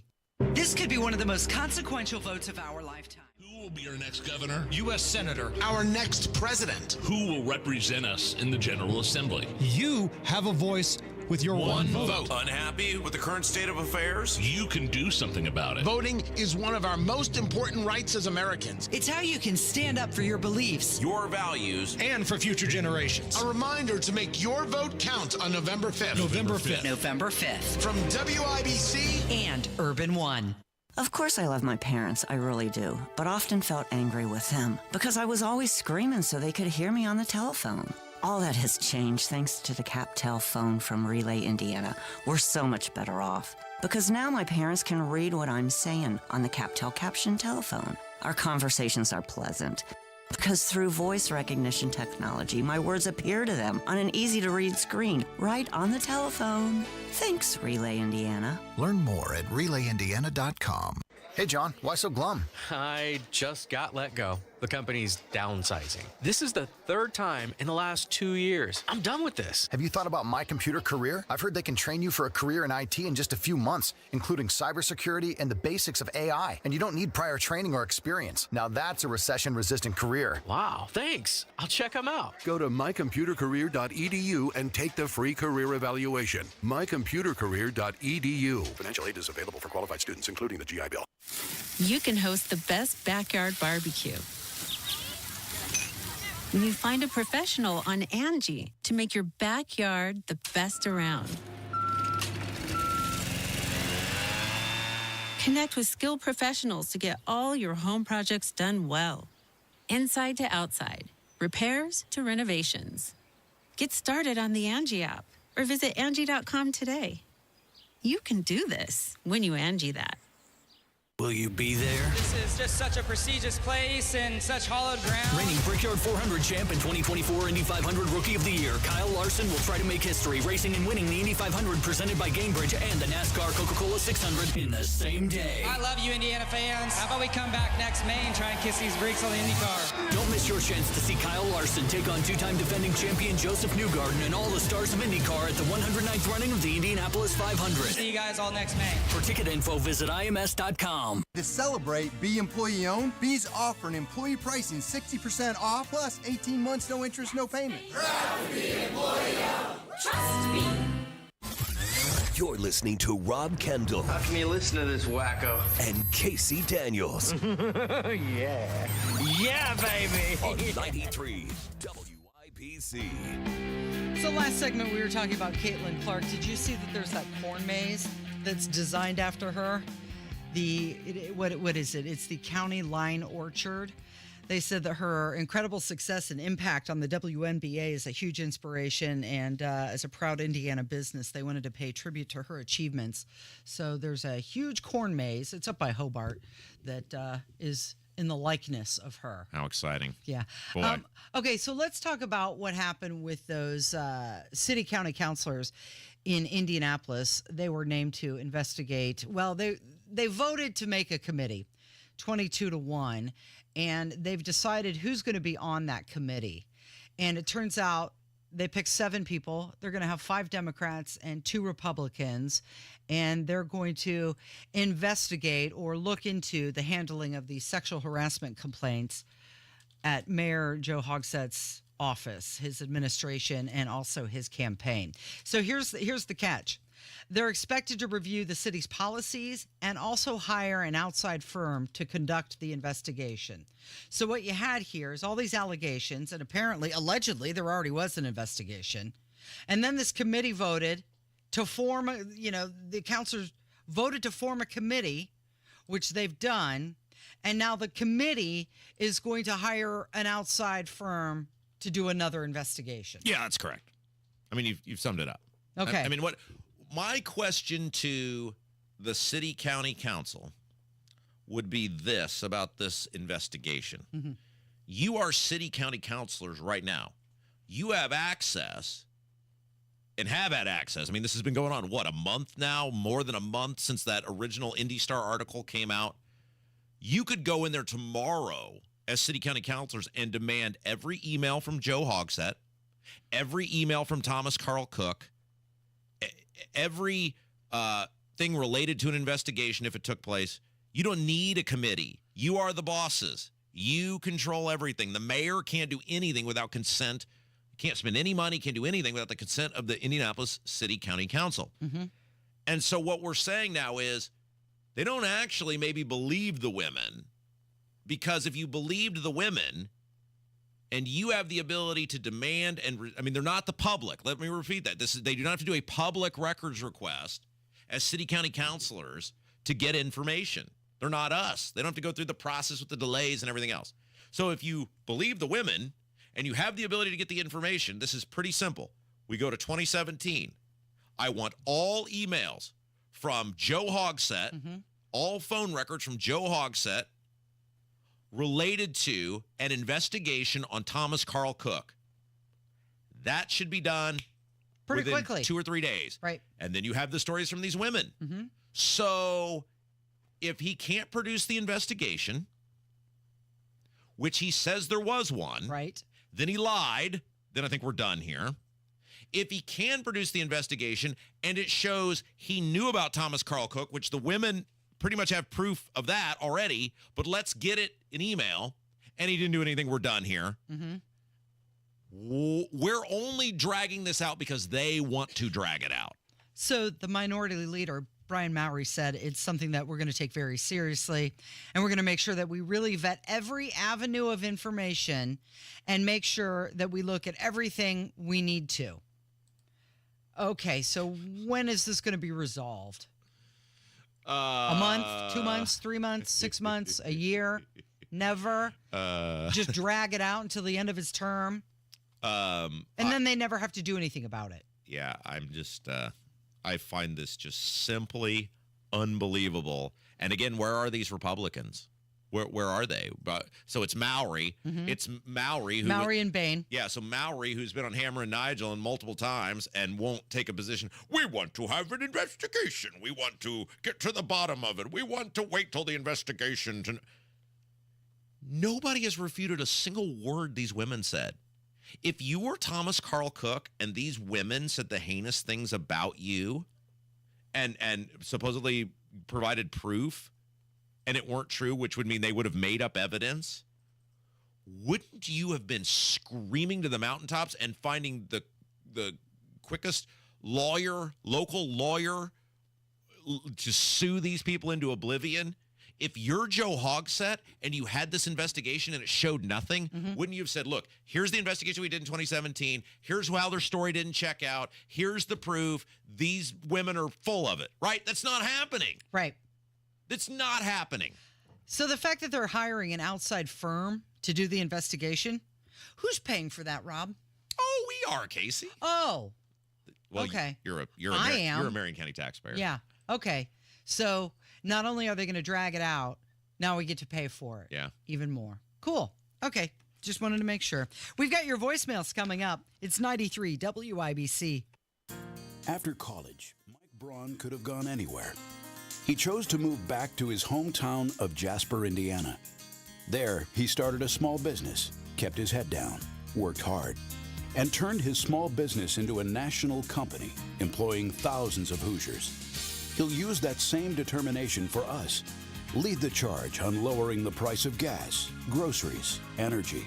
Take on the big healthcare companies to increase healthcare access and lower costs.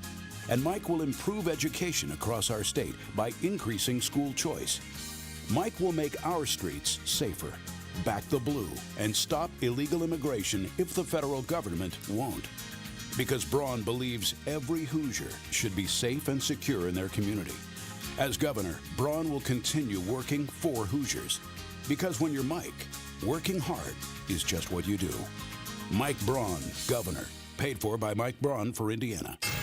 93 WIBC Mobile News. On the level, on the go. She's ashore. It's 78 and sunny downtown. I'm Kirk Darling. Here's what's trending at 10:30. Tropical storm Francine made landfall as a small hurricane overnight. Flooding rainfall, tropical storm force winds, and possible tornadoes for sections of the Mid-South, the Tennessee Valley, and the Southeast. As what's left of Francine moves northward, impacts will lessen as the storm continues to weaken over land. Thunderstorms are also in the forecast for parts of the plains as a cold front pushes through the area. Fox meteorologist Janice Dean, Francine will eventually make its way to Indiana. The world's first all-civilian spacewalk took place this morning in space. The Polaris Dawn mission launched 4 people into orbit Tuesday, including American billionaire Jared Isaacman, who this morning became the first private citizen to conduct a spacewalk in Earth's orbit. Colts wide receiver Josh Downs was back at practice on Wednesday, although on a limited basis. He's been recovering from an ankle injury that he suffered in training camp. I played good last week. If I play this week, if I don't play this week, if I play next week, I feel like I can just try to help the team in whatever way possible. Kicker Matt Gay is also day-to-day as well. After having a hernia surgery, the Colts head to the Green Bay Packers this weekend for their home opener. I'm Kirk Darling, on the level, on the go, and on WIBC.com. Mom, meet Sarah. From first-time Nana moments. Welcome to Flight 101. To annual girls trip moments. Your can't-miss moments are worth protecting against RSV. If you're 75 or older or 60 plus with a chronic condition like asthma, COPD, heart disease, or severe diabetes, you're at higher risk of landing in the hospital from RSV. And there are no prescription RSV treatments. Check eligibility and schedule your RSV vaccine at vaxassist.com. So where should we go next? Sponsored by Pfizer. Hey, what's up? It's Hammer from the Hammer and Nigel Show. You guys rocked it. at our WIBC debate viewing party at 416 Wabash. That place is so cool. You guys were the stars of the show. And if you're looking for a place to have your next event, whether it's a wedding reception, class reunion, you name it, check out 416 Wabash. As a wedding DJ, I've played a lot of venues, and I got to tell you, 416 Wabash might be the coolest. 416wabash.com. Tell them Hammer and Nigel sent you. Hey, Bill, where you been? You're overdue for a haircut. Man, listen, my water pipes burst and flooded my house. Place a mess. I've been staying with my daughter till I can figure out what to do. You trying to fix it and move back in? No way. It's too big a mess. It'll cost me tens of thousands of dollars. I ain't got that kind of money. You trying to sell it then? Well, that's what I'd like to do, but who's going to buy my house in this condition? Did you call Simple Quarters? Simple Quarters? Simple Quarters bought our house when we were in a jam. We needed to move real quick. They closed fast and gave us cash. Simple Quarters will buy in any condition? That's right. They buy as is. You don't have to repair anything or clean anything out. It's simple. What do I have to do? Just call them. They'll do a quick walkthrough, then they'll make you an offer. Simple Quarters is a local Christian company that loves to help people in difficult situations. Call Simple Quarters at 317-900-HOME. That's 317-900-HOME. Check us out at simplequarters.com. We believe strongly in the power of education. We also understand the impact it has on the success of communities across Indiana. We see this through our work at the IHSAA, teaching 160,000 student athletes through education-based athletics. And we see this through our work at Ivy Tech, where over 90,000 Indiana high school students are earning dual college credit while finishing high school. I'm IHSAA Commissioner Paul Neidig. And I'm Dr. Sue Elsperman, President of Ivy Tech Community College. We're proud to partner with organizations like Ivy Tech that prioritize education and community. At Ivy Tech, we have more than 70 programs, helping Indiana high school students get a head start on college and their careers. We offer the state's most affordable tuition and have saved families over $100 million this year. Providing learning opportunities for Hoosier students is how we build a strong Indiana. This is the power of community. This is the impact of education. This is your IHSAA. The Sundown Gardens Fall Open House is Saturday. Local craft vendors 11 to 3, Hamilton County Llamas 11 to 1, 186th Street and Spring Mill Road in Westfield. You're listening to the Kendall and Casey Show on 93 WIPC. It's time to hear from you. Kendall and Casey present Voicemails. Brought to you by QC Kinetics for non-surgical regenerative medicine treatment at 317-559-PAIN. It's that portion of the program we turn over to you with your questions, comments, or smart remarks. It's time for your voicemails at 317-684-8444. It's Kendall and Casey on 93 WIBC, and this first phone call is about the debate.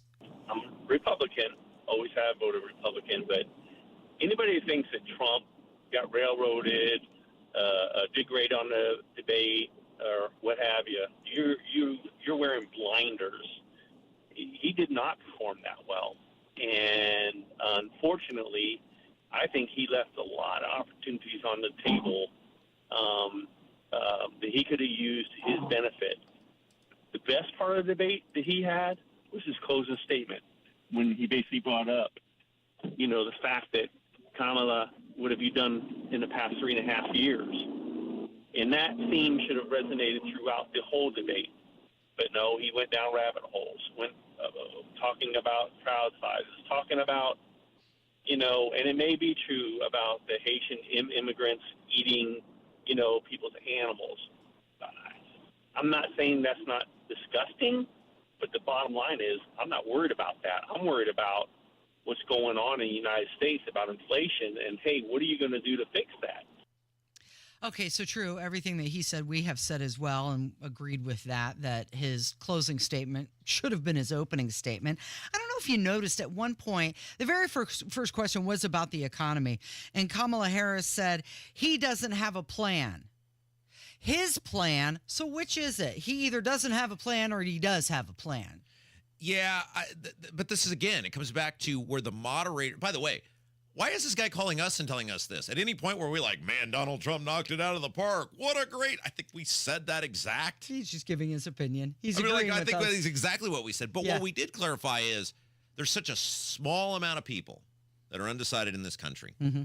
And when you judge a debate like that, you have to judge how they spoke to the undecided people.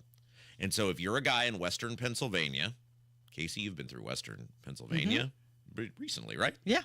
You've seen the lay of the land out there. It's really interesting in Pennsylvania. You get outside of Western Pennsylvania and you'll see Trump signs everywhere in the farmlands. Yeah. So does that guy who will decide Pennsylvania, provided all the jelly beans are counted accurately, is that guy going to be so offended by Trump saying that illegal immigrants are eating animals, even if it may not technically be true, don't know if it's true or not, hasn't been disproven, that he's going to not vote for Trump given the fact that 15 million people have illegally entered the country? Is he going to be like, well, I won't be able to afford food or gas, but gosh darn it, Trump may have fibbed about, somebody eating an animal, so I'm out. I mean, I think we are judging debates on like a 1996 measuring stick, and I just don't think it applies anymore. Well, she didn't have an answer either. Well, of course. Her answer was, I want to help the middle class. It's an opportunity agenda. Okay, great. Be specific. How are you going to do it? Yeah. Oh, no answer? Okay, cool. You're just putting a bunch of pretty words together. Right. All right, here's another phone call. It also is about the debate. I got thinking, Trump saying, well, I don't know if I'm going to debate her again, la-da-da, this and that. He should say, yeah, we'll debate on Fox and see what she says. Do it on Fox Network. Maybe he'd get a fair shake out of the way and not be fact-checked by them. You guys have a great time. Bye. Okay, so Donald Trump already has come out and said that he would agree to do a debate on Fox as long as Brett Baer and Martha McCullum were not the moderators. Just love he puts. He's like, wants to direct or choreograph the entire event.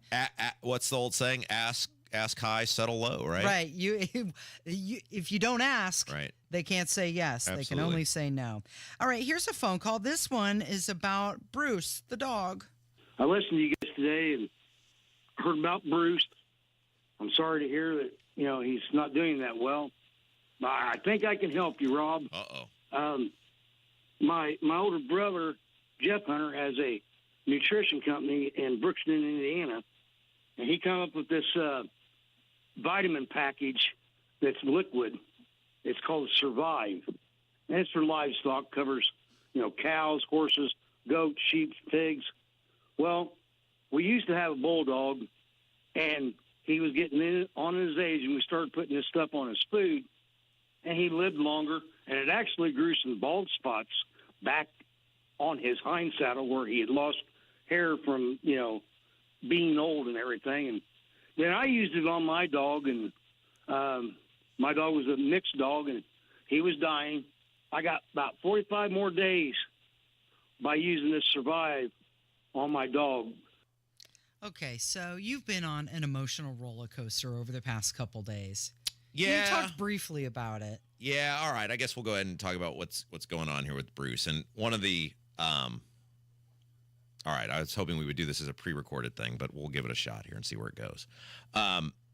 One of the incredible things about Bruce is wherever I have gone, he has been an endearing part of that to the people that I've done it with. And I always say about Bruce, as much personality as he has been presented with on the internet, it is 100 times in person. And it's amazing how people have gravitated to him over the years, people who he's never met, who will never know him. And he's become like the mascot of wherever I've been and whatever I've done. And he's been 100 times the companion that he was as a presented mascot or whatever. And I just love the amount of people who have reached out about Bruce. So Bruce is very old for a bulldog. He's 10. If you can get 7 or 8 years out of a bulldog, you're very lucky. They have all sorts of health problems. Bruce has lived up until now, very healthy life. And on Sunday, really started a Saturday night. We didn't know exactly what it was. Sunday, he had a pretty serious seizure. And So we took him to the vet on Monday. They basically said there's like 9 things it could be, given his age. Let's take a wait and see approach. He then had another seizure Monday evening. He had a very, very serious seizure overnight, Monday night. And so we started having to think about what we were going to do for Bruce. I don't want to go into a lot of details on it, but ultimately we were leaning towards, that's the hard thing about being the human, right? Yeah. You have to make the choice that's best for your animal because they can't think for themselves. We were kind of prepared to do something very hard. And then we saw a different vet on Tuesday. The vet said, I think we can help Bruce. Bruce's blood work is fine. He's a very healthy dog if you just see him as he looks right now. And you and I talked about this. It's like it's one of the hardest things to do unless your pet is in very, very seriously ill health, because you'll walk in there sometimes and they look exactly fine. And you say, what am I doing here? Am I doing the wrong thing? And then you have to remember, what did I just see the night before? Yeah. And so this vet was great and very convincing, and they prescribed some medication for Bruce that he's been taking the past couple days. The seizures, knock on wood, at least for now, have stopped. That's good. As they thought. Now he is, and they told us this would happen, like it really messes with an animal early on in their physical ability to move and be cognizant and things. And so, but I always look at it as, look, if you have invested 10 years of your life in someone and that is your best friend, right? What is another week of disruption in your life if there's an opportunity it will help them? So we just can't thank enough. I'm doing much better at this now than I was like 2 days ago. It's true. I was very concerned about you for Tuesday night for the WIBC debate party, because when you left work here on Tuesday, you thought maybe you were going to be saying goodbye to him and then showing up at the party. But you had gone to that other vet, got another opinion, and they said, no, let's try this. And I'm glad for Bruce that the seizures have stopped. Yeah. And this is, I'm going to tell our audience something about you. Oh, no. I hope you're okay with it. Yeah, that's fine. You're a very sweet man, and people don't get to see that side of you often. Yeah. When you knew Bruce was not doing good, you spent the night with him on the floor next to him. Yeah. To make sure he was okay. So that's where we're at, and we appreciate everybody praying for Bruce. Yeah. And one of the things that I think has kept Bruce going is I've let him know all the outpouring from people and how much they love him, and taking it day by day with him. Well, it is, and my wife has been wonderful. My mom and dad have been wonderful, taking care of him while I'm here, and we'll keep moving forward. And man, we don't deserve dogs, right? Right. And it's like one of the things that's been good for me is when you walk in somewhere thinking we've come to a conclusion, now you're basically on borrowed time. And so like last night, he did much better, and hopefully that will continue. And, I let him out. He woke up one time in the middle of the night. We went out there, and I just basically told him, I was like, every day now is one bonus day that I didn't have with you before. And so thank you for everybody who's been praying for Bruce. Thank you for all of you who love Bruce. And we'll keep you posted. Hammer's going to join us next. It's Kendall and Casey on 93 WIBC. Hammer and Nigel Show 3:06 this afternoon. The biggest stories of the day. Rob Kendall will go off the rails. And as always, we're going to have a lot of fun. Join us, 93 WIBC.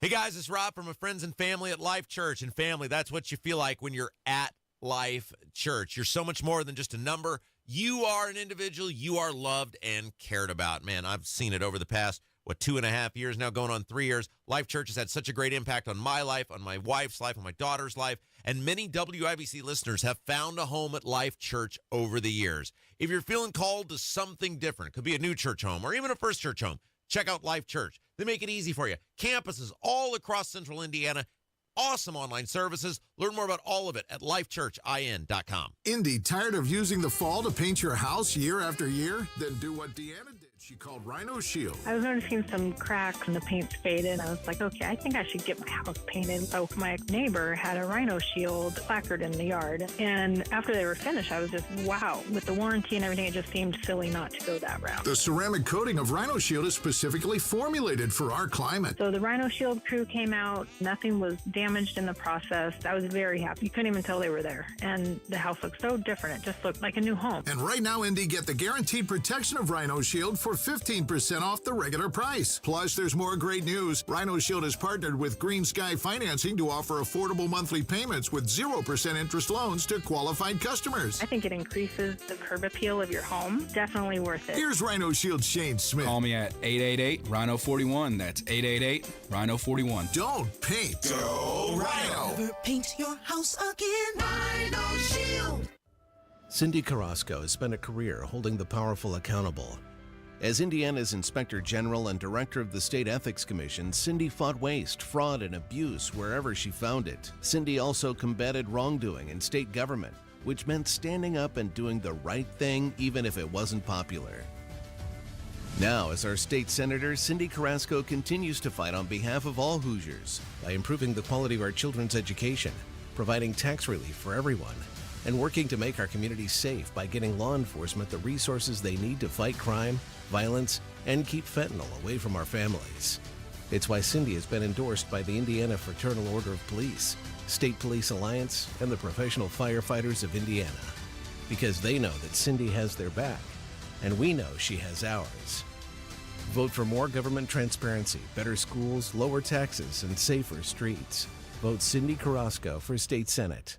Paid for by Cindy for Senate. It's common knowledge that after age 30, our metabolism changes. We have less energy and gain weight easier. There's a way to feel better, not in years or months, but sometimes in just days. I'm Chuck Norris. I tried everything. Working with a team of health experts, we came up with Morning Kick. Morning Kick is a revolutionary new formula that combines all my favorite supplements into one daily drink. Morning Kick has probiotics to help you lose weight, prebiotics for digestion, superfoods for muscles and joints, and powerful anti-aging supplements. It'll help you feel youthful, energized, and helps manage stress. I look and feel better than I have in years. Go to roundhouseprovisions.com, use code HEALTH, or text HEALTH to 511-511 and claim 40% off.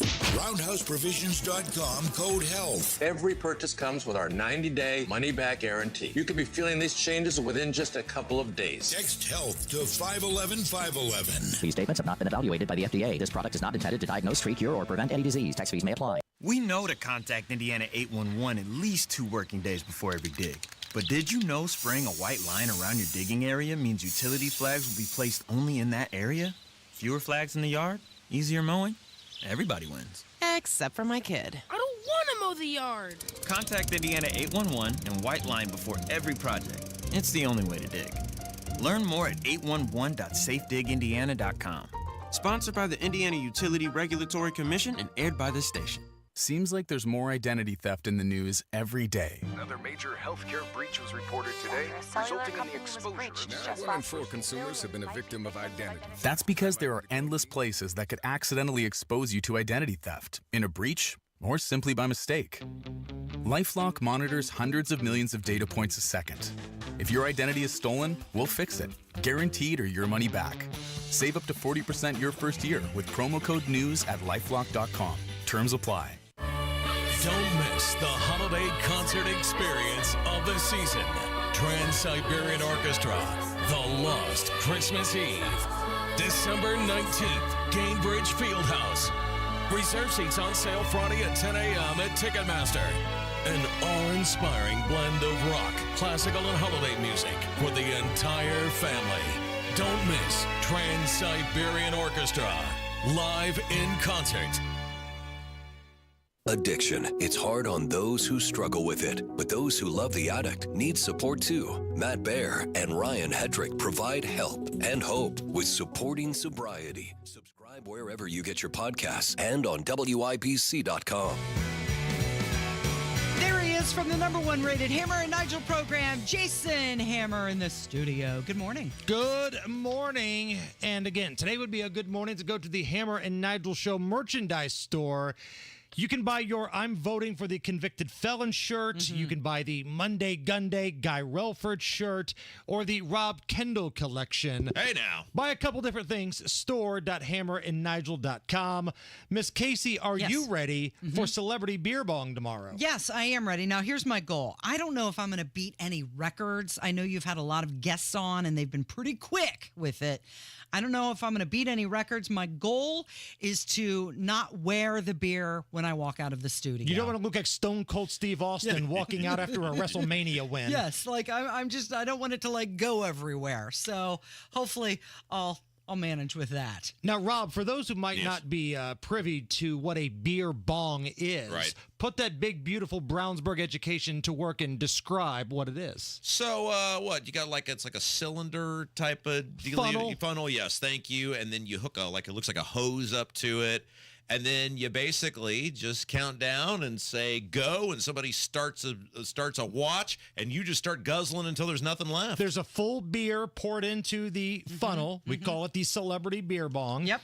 And then Nigel will count you down, and he'll hold it up. And then Casey, God bless you, you just suck that thing and take it dry. Am I going to be like Will Ferrell? Fill it again. Let's go again. Like if you do, we can make that happen. Okay.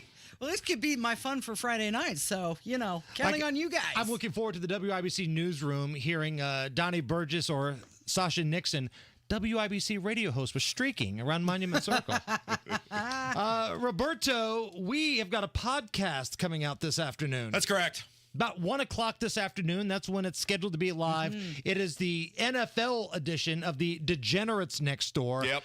And you want to make sure you download that as soon as it's live. Rob and I are going to push it out on our social medias because I have got action tonight. Oh, boy. On the Thursday night game.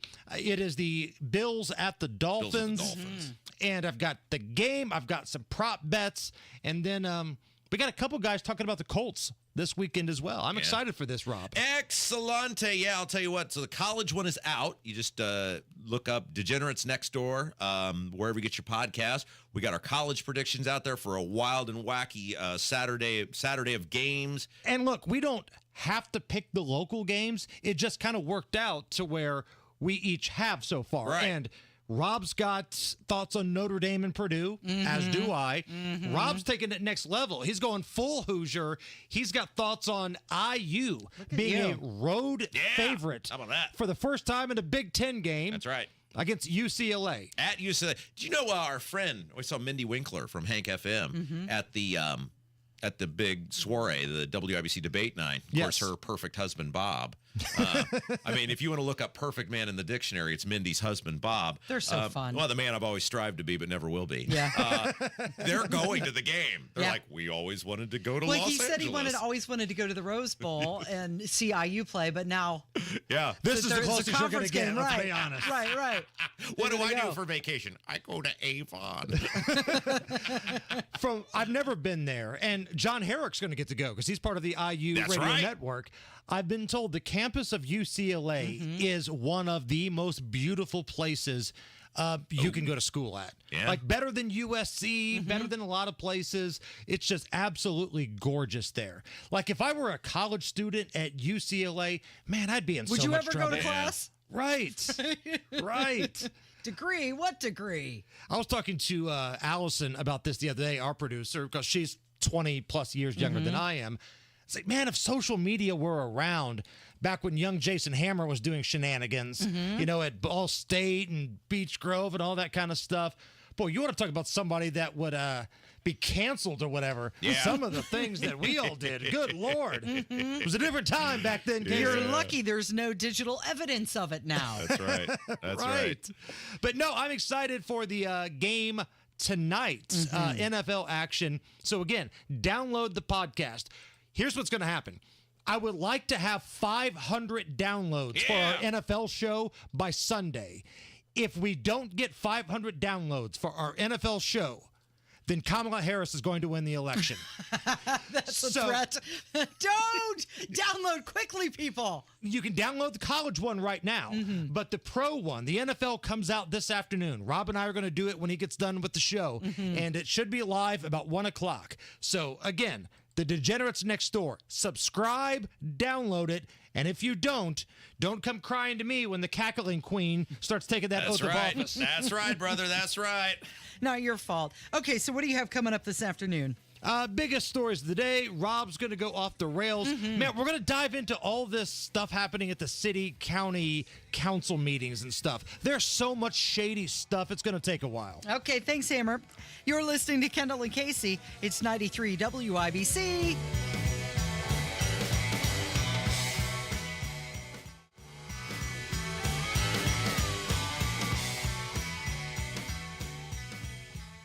Sinus pain. You know it all too well. It's constant. It's frustrating. The pressure, the headaches, the snoring, the constant clogged feeling.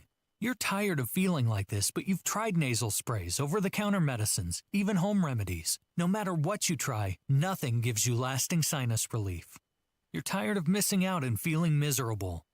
There is something you can do. Something different. Indianapolis Sinus Center. The physicians at Indianapolis Sinus Center have been serving the community with proven treatments for over 50 years. They know what you're going through, and they're standing by ready to offer you the best treatments to provide long-term relief. Breathe better. You don't have to keep suffering from sinus pain. Call Indianapolis Sinus Center today at 317-528-9650 and take the first step toward relief. 317-528-9650. That's 317-528-9650 or go to IndianapolisSinusCenter.com. Lanny went to college and racked up huge debt. A little bit over $100,000. For a degree he couldn't use? Now what? I had a friend that went to my computer career and they talked to me about it. He was done in just months. I did do it online. They even helped him get hired immediately after graduation. One of the things I love about IT is that you can work from anywhere you want. You could become an IT pro in just months with zero experience at My Computer Career. It worked for me and I know it can work for you. It's not rocket science. It's mycomputercareer.edu. Hey, don't take your eyes off the road. Just listen. What you hear right now, your customers hear it too. Get your message heard. Text business to 71007 now. Get results with Radio 1. To celebrate Be Employee Owned, Be's offering employee pricing 60% off plus 18 months, no interest, no payment. Proud to be employee owned. Trust me. Coming up in 2 minutes, a fatal shooting this morning after a couple of police shootings that happened the day before. Plus, Ryan Hedrick reports on one candidate for governor and her plan for pot, and when you can expect Francine to get here. I'm Kirk Darling. That and more coming up from the Technology Recyclers studios after Fox News Radio at the top of the hour. You're listening to 93 WIBC, WIBC HD1 Indianapolis. It's 11 o'clock. Advantage, Vice President Harris. I'm Dave Anthony, Fox News. The Democrat takes an electoral college lead in the Fox News power rankings out this morning, projecting Harris at 241, just 29 shy of the number needed to win. 6 states still considered toss-ups. Pennsylvania, 19 electoral votes. It's the biggest batch in this list here. But don't overlook Georgia at 16 electoral votes. North Carolina, 16 electoral votes. Fox's Bill Hemmer. Harris will campaign today in North Carolina. Former President Trump will go to another state considered a toss-up, Arizona, with a rally in Tucson. Fox's Alicia Acuna is there. There actually are quite a few people here already in line waiting to see the former president later on this afternoon. You know, he is looking to really bring home his message on the economy. Expect him to continue to tie the high cost of housing to illegal immigration. And polls show that these are both issues where he leads his opponent. And that's Fox's Alicia Acuna again. They just got shaken up in the Los Angeles area, rattled by an earthquake centered around Malibu, magnitude 4.7. No reports of damages so far. Police still have not found the accused gunman in the Kentucky highway shooting. It's day 6 of the manhunt. They haven't stopped looking for this individual, but they've also doubled down on providing safety for this community. Governor Andy Beshear says 4 of the 5 people shot and wounded have been released from the hospital. Harvey Weinstein's just been indicted again in New York, charged with additional sex crimes before his retrial. The disgraced ex-Hollywood film producer had his rape and sexual convictions tossed out on appeal earlier this year in New York. Weinstein, who had heart surgery the other day, was also convicted in a separate rape case in California. History was made hundreds of miles above us early this morning. The first ever non-NASA spacewalk. Back at home, we all have a lot of work to do, but from here, Earth sure looks like a perfect world. Billionaire Jared Isaacman went out of the capsule first, followed by a SpaceX engineer, part of a crew of 4 civilian astronauts on a mission Isaacman partially funded. America's listening to Fox News. 93 WIBC Mobile News. On the level, on the go. He was found dead. Radar is clear. 79 and sunny downtown. I'm Kurt Darling. Here's what's trending at 11:02. Police responding to a shots fired call this morning on the west side. They located a male on the ground, believed to be an adult, deceased. Officers located an individual, a person of interest at this time, who has been transported downtown to the homicide office. That person remains in custody. IMPD officer Tommy Thompson says the man was shot. It happened at an apartment near West Michigan and Hull Road. 2 men also arrested after stealing 2 box trucks during a police chase on the southwest side yesterday that went into Plainfield at one point. You see this violent crime in and around Indianapolis and the surrounding counties every day. One of the men was shot by a Plainfield cop at the end of the chase, says Deputy Police Chief Joe Aldridge. Indiana's Democratic candidate for governor is proposing a straightforward plan to legalize pot. Ryan Hedrick reports. It's a 5-point plan that Jennifer McCormick calls common sense. She says the economic impact of legalizing marijuana is clear. I mean, $172 million is an estimate, but that's a lot of money that could be used for a lot of needs in the state of Indiana at that local level. The plan starts by creating a commission to oversee the state's cannabis industry. McCormick says the end goal is to fully legalize marijuana for adults. Ryan Hedrick, 93 WIBC Mobile News. Inappropriate medical exams. That's what a former IU basketball player is accusing a former IU team doctor of. Through lawyers, the player says that he was given unnecessary rectal and prostate exams by Dr. Brad Bomba, who served as IU's lead athletics physician for several decades until the late 1990s. IU says they've hired a law firm to investigate the claims. The remnants of what is now Tropical Storm Francine are expected to be in Indiana soon. We're looking at southern Indiana to have the highest percentage of seeing some remnants as early as Thursday night. Aaron Updike with the National Weather Service. He says he doesn't expect any severe weather with the system. I'm Kurt Darling, on the level, on the go, and on WIBC.com. Fox, CNN, other news sources are reporting home prices are expected to decline into 2025, even after the election. Maximize your home sales price now before this downturn with the agent proven to sell for top dollar, Mark Dietl. Perhaps you're worried about settling for less money with a lowball instant offer. Mark Dietl guarantees your home sold at a mutually agreed upon price and deadline, or he will buy it. Listen to what Tom and Kim from Sharpeville had to say about working with Mark Dietl. We were wanting to move to Florida and looking to sell our home. We wanted to sell quick with an agent who would maximize the sales price. After being approached by Mark Dietl's team, we knew they were right for us. It was incredible. Mark sold our home on the first day at full price. Call the local Indianapolis agent I trust and recommend, and the agent who guarantees your home sold or he'll buy it. Call Mark Dietl at 317-755-4232 for all the details, or go online to markdietl.com. That's Mark, Dietel.com. Tell him Rob sent you. This hour on 93 WIBC is powered by Sundown Gardens, Hamilton County's fall nursery headquarters. You're listening to Rob Kendall. When we talk about sending money somewhere, we're talking about printing the money because we have no money. And Casey Daniels. My government would never lie to me, would they? On 93 WIBC. Good morning. It is Thursday, September 12th. It's 5 minutes after 11. He's Rob Kendall. My name is Casey Daniels, and let's talk about this, Rob. It's being reported that Congress is stumbling towards another government shutdown. There's a deadline at the end of the month, and Republicans have placed that amendment to it, the SAVE Act, and they're saying we're not going to approve any more spending until we get the SAVE Act passed. How many times have we been through this? Right. How many times have we been through this where the Republicans huff and they puff and they promise, and then now when they don't have the votes, they team up with the Democrats and they get the votes? I don't believe a single word these people say.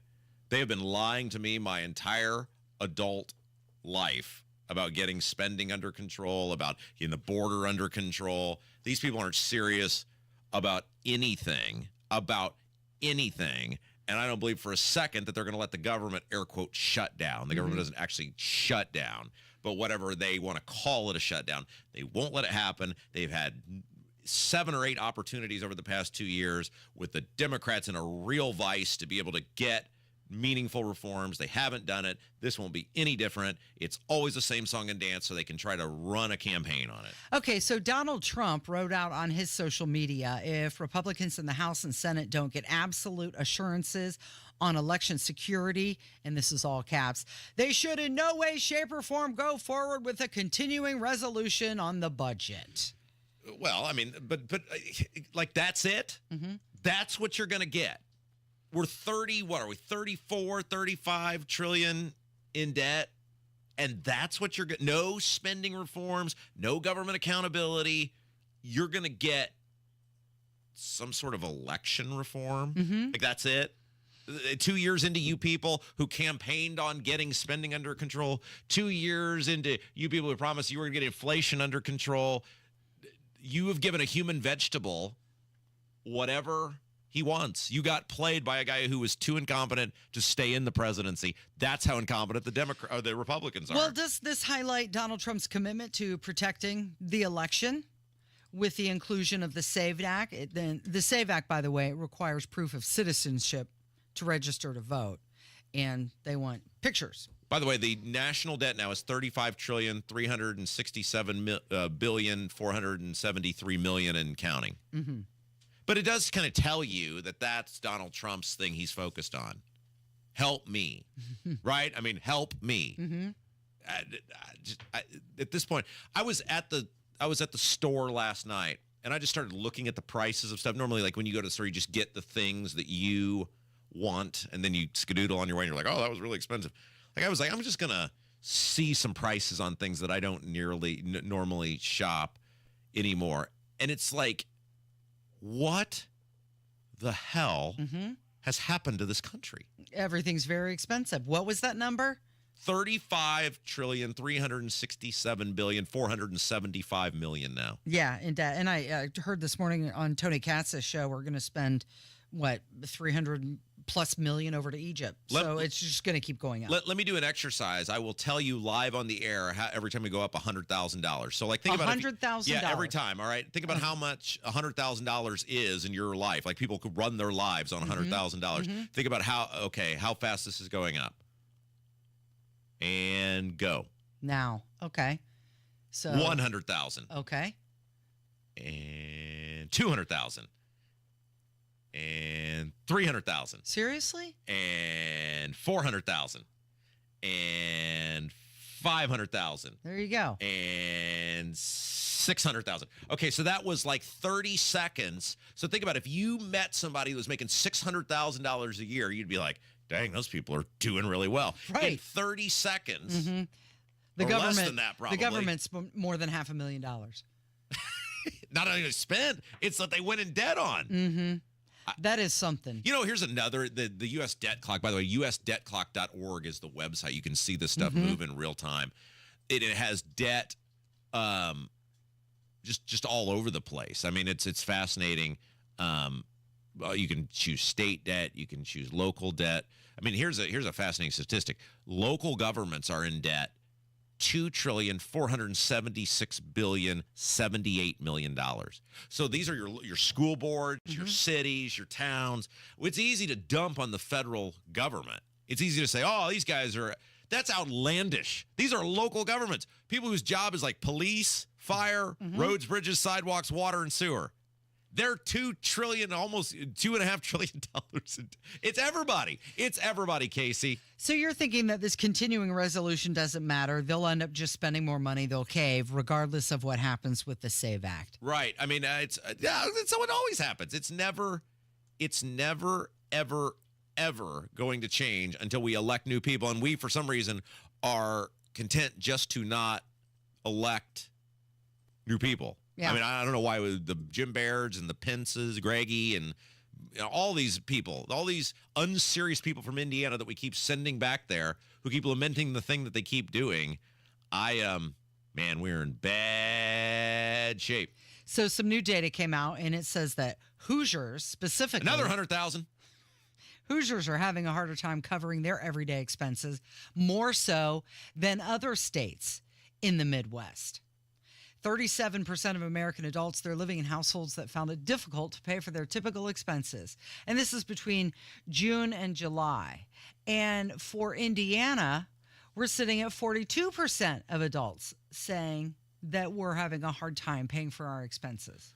Yeah, and you do wonder, okay, like if you did an evaluation, if you brought in a, what are they, auditor or whatever, you know, there are people out there who will actually like, you can hire them and they will audit your finances as an individual or a family and say, here's where you could save money, et cetera. You do wonder, of that 42%, if you had somebody who knew what they were doing come in and like start shaving the fat, how many people would still have trouble paying their bills? So let's preface this conversation by that. There's a lot of people who do a lot of stupid, irresponsible stuff. They're car poor, they're house poor, or, you know, they're taking vacations or whatever. But that's almost half the population. Okay, that should not be happening. So the cities where people are doing moderately better are Washington, D.C. That's number one. And that doesn't surprise me with all of the federal government employees who live there. And it's followed by Vermont and then, Minnesota. So this economic pain, it's being felt everywhere, but here in the Midwest, specifically in the Hoosier state. And that brings me to the next thing. How much the average person at every age should have in their 401k. Yeah. Okay, so here we go. See how you stack up. Should have in order to what? Like what is... to retire? Oh, okay. If you're on a path, does it like say at an age of retirement or... 65. 65. All right. So if you want to retire at 65, here's what you need in your 401k. Yeah. This is according to Vanguard. Okay. They say the average balance for Americans who are under 25 is $7,351. So the average is 7,000. You should be closer to 37,000. Oh, wow. Okay. All right. Yeah. The average age for people between 35 and 44, this is you, Rob Kendall. Me. The typical balance is $91,281. Yeah. You know where you should be? Where? $168,000. Oh, wow. So not quite there. I'm not going to ask you if you're close. Well, we should bring Bill Demery, my retirement guy, on. He can talk about that. Now, if you're approaching the age 65, according to Vanguard, you should have at least $272,000 in your 401k. How old?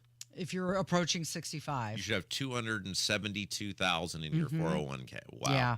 How long is $272,000 even going to last you, though? Not very long. Now, you got Social Security in there, which will help a little bit, but woo! I mean, let's face it, the reality is we're entering an era by which many people will simply not ever to be able to retire.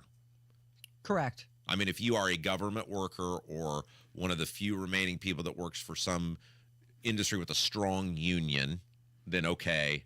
But regular people, not gonna. I mean, many places don't have retirement plans anymore. You're doing it on your own. I mean, the reality is until your Medicare kicks in, you're dependent on some form of insurance, whether you go through the exchange or, whatever, private insurance. I mean, let's face it. We're just a country now where many people are going to work till they die. I mean, like if you told me, Rob, you're going to work until you're 75 years old. Well, is it here? And that's pretty easy, right? Yeah. But I mean, there are people out there who their lives are they dig ditches or, physically taxing. Lift heavy things or, that ain't going to work for them. So, I mean, yikes. Yeah. Okay, so they said that you have to aim to save 20% of your gross income. That's a good starting point. But to what you said, that some people can never retire, Vanguard said that 45% of households will run out of money. Those people, some 45% of households that retire at 65 and then what? Will run out of money. Like, let's say it's when you're 75 years old. Well, then what are they going to do? Rely on their children? Right, exactly. Or go back to work. 100%, Come out of retirement. 100%. Okay, we have to talk about Dave Grohl and also Bon Jovi. So some rock stars making the news, and that's on the way from 93 WIBC. Tony Katz. We assume that you have one of those kind of soaking tubs. Oh, you're talking about like up at the Coco Motel. The Kokomo there, then. The Coco Motel? Yep. Please tell me there's a real place called the Coco Motel. There is, yeah. I don't know if it's still there or not, but it used to be. How was I not notified? How have you not stayed there? The Coco Motel? Yeah. Do you ever wonder how we're still on the air? No. Tony Katz, mornings 6 to 9 on 93 WIBC and WIBC.com. Whether it's the good food or the friendly mood, you can count on Indiana to never lose when it comes to tailgating. And we want to see you at every game. That's why Hubler's got you covered with the best warranty around. So kick off the season in a Hubler quality pre-owned vehicle. Choose from over 2,000 Chevys, Fords, GMCs, Buicks, Nissans, Acuras, Mazdas, Hondas, and many more. All makes and models. Certified. Luxury. Even the hard-to-find ones. Every Hubler Q-certified vehicle is covered by a 100,000-mile limited powertrain warranty and includes a 128-point vehicle inspection, plus a free Carfax history report. Keep the tradition alive, knowing Hubler's got you covered for 100,000 miles. Hubler's got you covered. Visit drivehubler.com or any of our 12 locations. Cover me. Warranty on select models less than 9 years old. Seems like there's more identity theft in the news every day. Another major healthcare breach was reported today, resulting in the exposure. 1 in 4 consumers have been a victim of identity. That's because there are endless places that could accidentally expose you to identity theft, in a breach, or simply by mistake. LifeLock monitors hundreds of millions of data points a second. If your identity is stolen, we'll fix it, guaranteed or your money back. Save up to 40% your first year with promo code NEWS at LifeLock.com. Terms apply. Tune in to the Absolute Retirement Planning Show. When retirement comes about, we're now relying on what we have saved to meet those needs. Sundays at 9 a.m. right here on 93 WIBC. To celebrate, be employee owned, Bee's offering employee pricing 60% off plus 18 months, no interest, no payment. Proud to be employee owned. Trust me.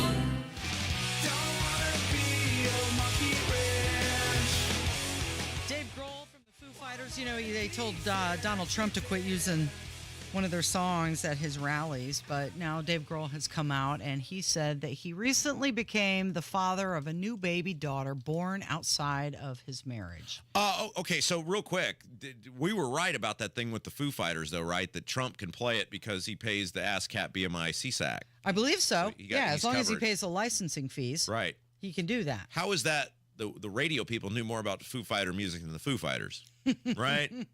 Do you know how you... Well, that doesn't necessarily surprise me. That's why they have lawyers. I mean, he just writes the music and plays the songs. But the reality is those guys are all hypocrites because they're just cashing checks and they don't know what they've signed over or how. They just want the money to show up at their door, which is fun, but they don't get all high and mighty about somebody using the thing that you're being paid. You've consented to being used. High and mighty or just mad. Well, we don't like that guy. Quit using our music. Right. Then don't give permission for your music to be used. But you want that check, right? Oh, right. I notice he's not giving any of the money back.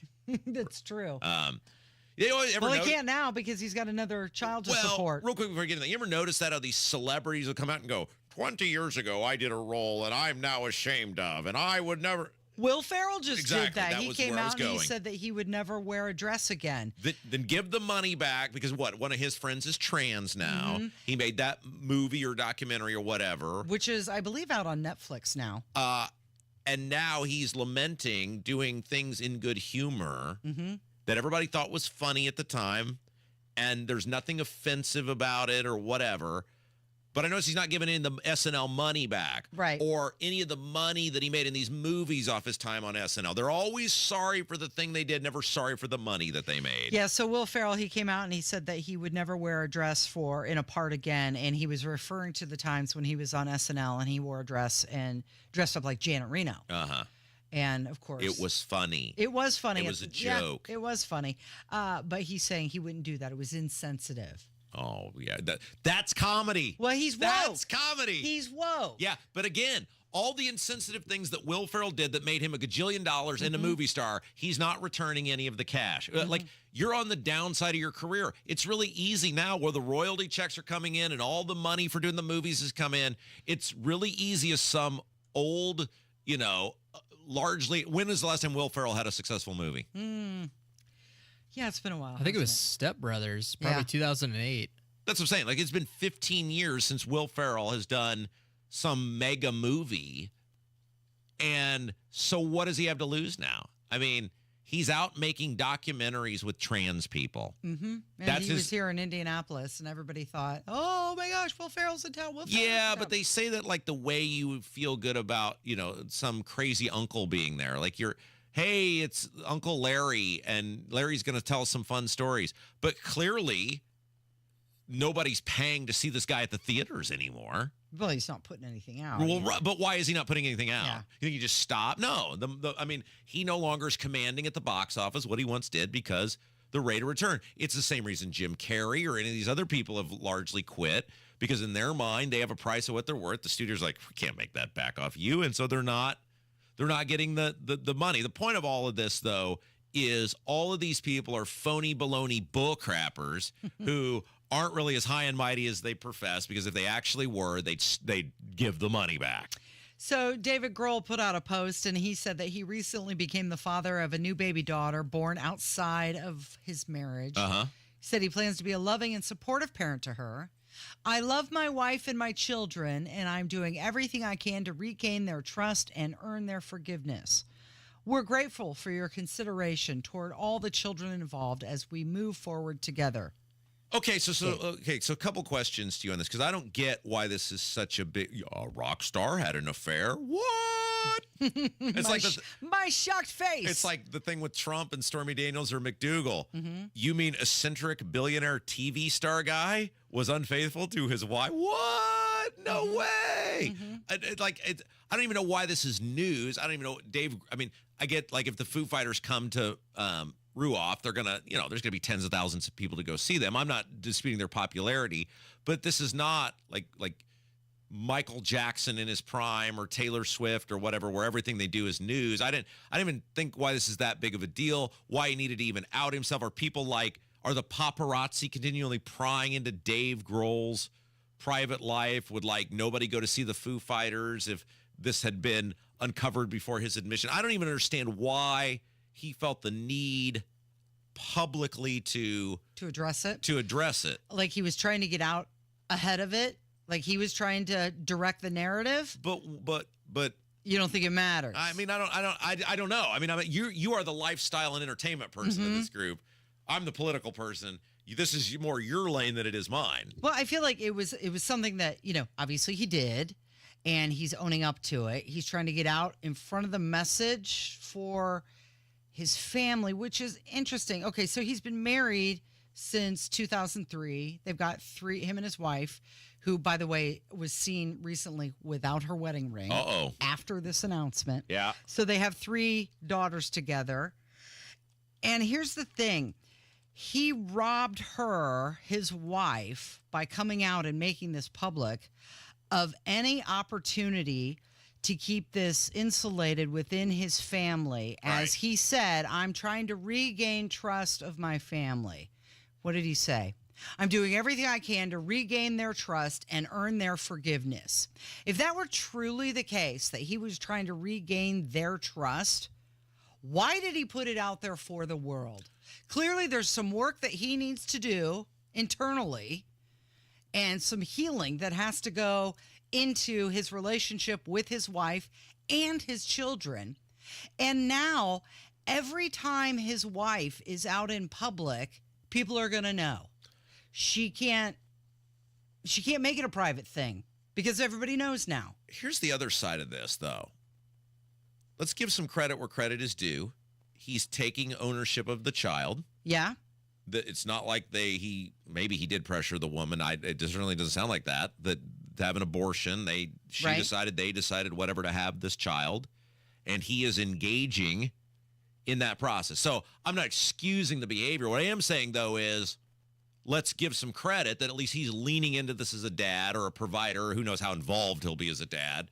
But he's taking ownership of, he's not Hunter Biden here, right? Right. He is taking ownership. He's claiming the child. But it does remind people, we put these celebrities on these pedestals, and it's great to admire someone's talent.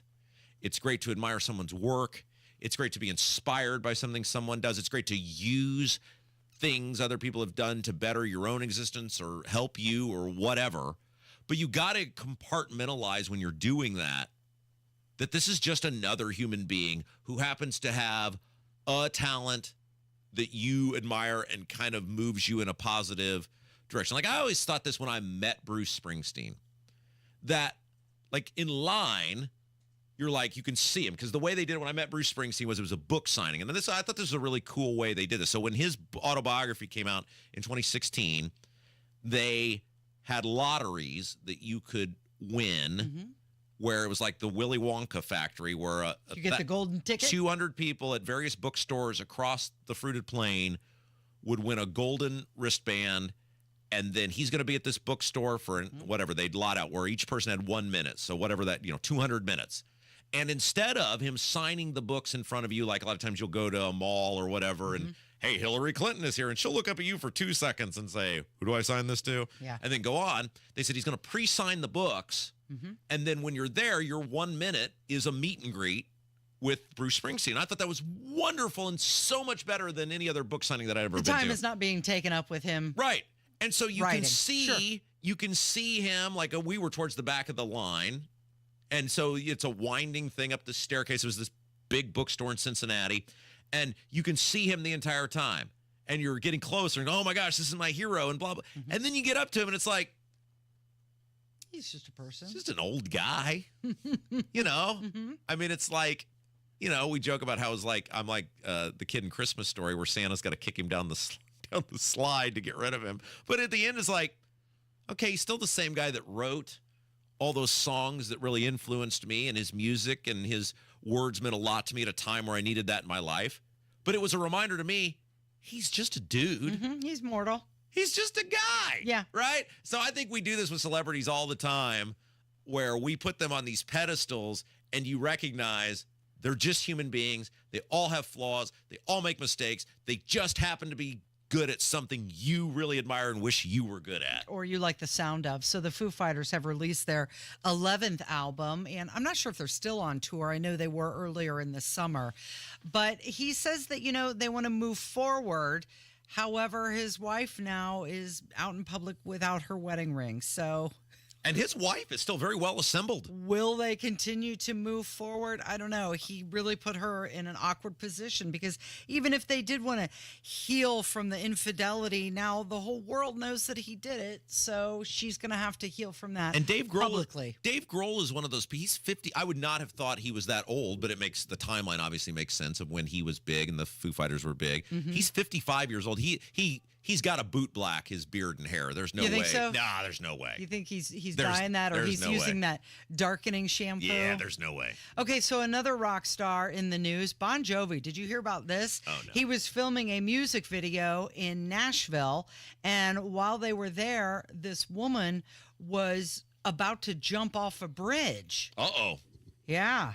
And Bon Jovi went over and saw it, and went over and apparently kept her from talked her out of it. Yeah. Good on him. Talked her from jumping. You probably got pretty familiar with Bon Jovi because his son played at Notre Dame, right? Yeah. And they would show him, and granted, they know they're going to be on camera or whatever, but he always came off as a very down-to-earth, like he was roaming the sidelines and was wearing the garb. And I don't think his kid played a whole bunch. I don't think his kid was, some super great player, but he always came off in interviews as very down-to-earth. And you'll see him in New Jersey, where he's from. He'll just show up at random diners and ice cream parlors and stuff. He's always come off as a really decent dude. I did have a chance to meet him on the sidelines at that's Notre cool. Dame. How was it? He was really nice. Did you dig your fingernails into his chest like you did Robert F. Kennedy Jr.? No, I did not.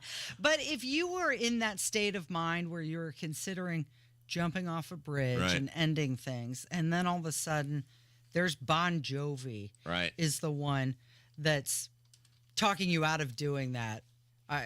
I would think, yeah, that's a sign that you shouldn't be doing that. And what is it's 988 is the number. We always want to give that out. 988 is the number. If you know someone or you are someone who's considering doing that, you don't have to do that.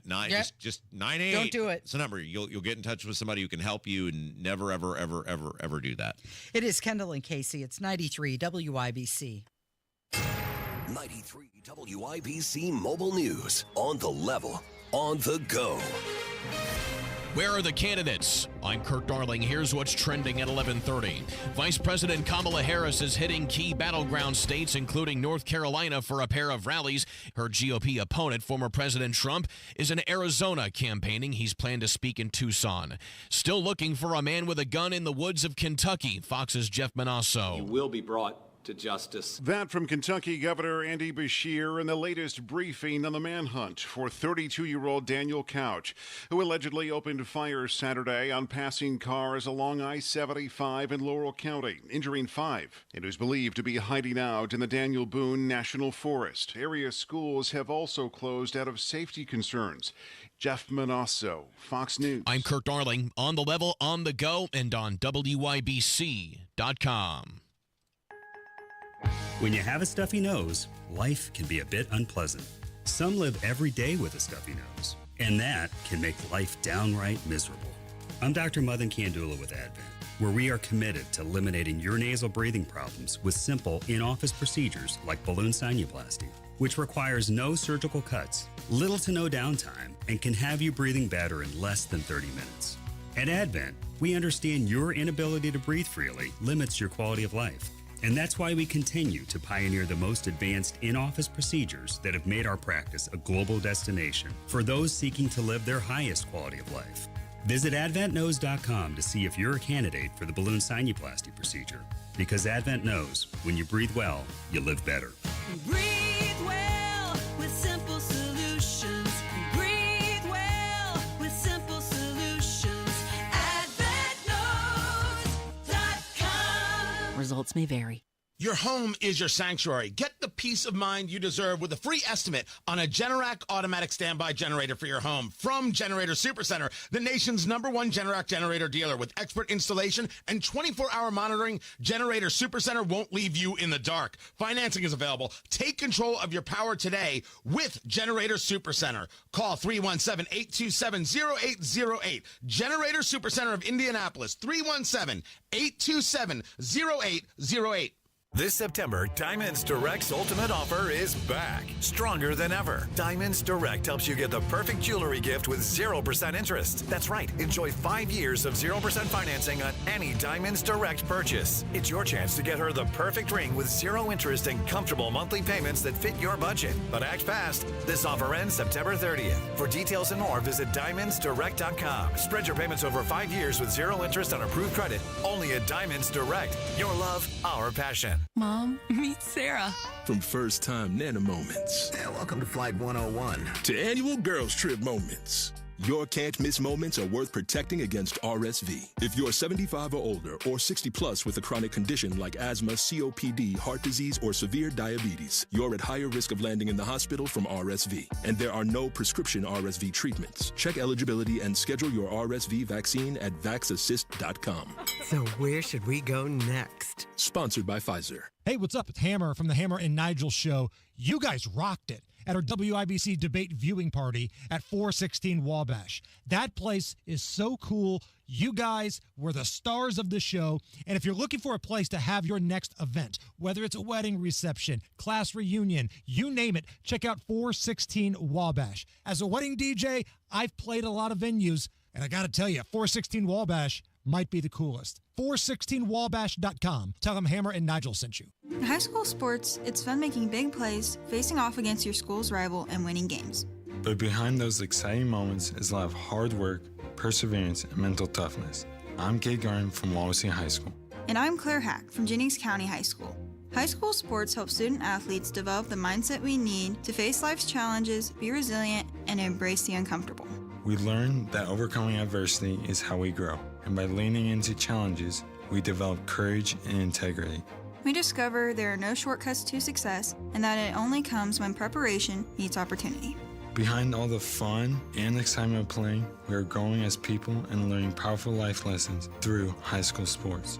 I am IHSAA Commissioner Paul Neidig. Support the second classroom by buying a ticket to your school's athletic events. Thank you for being a champion of high school sports. This is developing resilience. This is conquering challenges. This is your IHSAA. It's JMV. Save 30% off herbaceous perennials, 50% off pottery, and 20% off patio furniture this week at Miss M's Home and Garden on State Road 135 in Bargersville. You're listening to the Kendall and Casey Show on 93 WIBC. So this is interesting. Just moments ago, Abdul just tweeted out that new polling shows the Indiana race for governor and attorney general are both dead heats. Now, we're going to talk with Abdul in just a bit about that. Yeah, so in particular, the Destiny Wells side of it. So this poll, and it's a Democrat poll. Mhm. All Oh, right. okay. So the poll shows her at 44, or I'm sorry, Rokita at 44 and her at 41. Then the poll for governor shows Braun at 41, McCormick at 39, and Rainwater at 9. Okay. So, look, it's a Democrat poll. Oh, and I believe Trump, I think Trump was at like 52 and Kamala, I forget what it was, 42 maybe or whatever. So, look, Indiana is a default, at least, let's see what it's hard to have been a worse candidate than Diego Morales. So let's see. Do we know when this polling took place? Yeah, it was recently. Okay. But again, it's coming from Democrats, right? So It's their polling. They're not publishing. Now, maybe Abdul has it by now. I don't know. But they're not publishing what were the questions. Right. Who were now they say likely voters, but what was the weight? What was the weighting of the voters? How was the question asked? What counties was this Right, polling done in? Let's see. 2022, Indiana. The polling was done 100% in Lake County. Well, that'll change things, right? won't I it? mean, these are all things that matter, and you know they may all be on the up and up. I highly doubt. Okay, so here's the baseline for Indiana. Okay, Diego Morales was a horrible statewide candidate. He had been fired. I mean, according to paperwork, he had been fired from the very office he was running for and was about to be fired again, according to paperwork, before he quit. He's an utter buffoon. He got 54% of the vote. She got 40, Destiny Wells did. So while she may be at 41, I don't know if Rokita, and Rokita's very unlikable, and we'll get into this with Abdul, don't get me wrong, Rokita's about as unlikable as you could possibly be. But a lot of people agree with his politics, and they simply don't care about the likability of their politician. Are we going to believe that Todd Rokita is doing 10% worse Than Destiny than Wells. than Diego? Oh, okay. I see what you're saying. I mean, if Diego, who is an utter buffoon, got 54% of the vote, and he has proven himself to be an utter buffoon while in the office, you know, like giving his brother-in-law the six-figure job and blah, blah, blah. And the libertarian Jeff Moore got 5.5%. I mean, I don't know. I mean, I'd love to see the crosstabs on that. I don't know if they're going to publish those so we can start pouring through those. Indiana is basically a 55-45 state. It gets divvied up a little bit if there's a libertarian in there. Rainwater may very well be, if we move over to the governor's race, at 9%. Now, remember, this is the thing we talked about, is Don was at 11.4. 8.5 of that was from Republicans. That would mean Braun has won back, 2.5% of those people. But it sounds like Braun has work to do with Republicans, and the thing remains that there's a lot of Republicans who do not trust Braun on this property tax thing. And by the way, Braun is feeding into that by the fact that he's not talking about it when he goes places. Look at his ads. He's running ads right now on this radio station. Right, it's not even mentioned. Not a word. He's running television ads. Not a mention. I don't know how many times you have to get hit between the eyes with something before you say, okay, yeah, I mean, I thought when he was here, he got it. But when you're running ads, Seem to. What is Rainwater saying in his ads? They're property taxes. They're property taxes. They're property taxes. Now, I told everybody Rainwater's. I would tend to think it's probably, I don't know, Braun's probably got a 5 or 6 point lead on McCormick. I don't know, but we'll get into a little bit of this, especially the Attorney General's race with Abdul next. Yeah. So Braun, I believe he's still in D.C. right now. He was on Fox News the other day, and he said the economy is the top issues for voters. Harris, her plan is the same as the Biden-Harris inflation. All right, Abdul is next. It's 93 WIBC.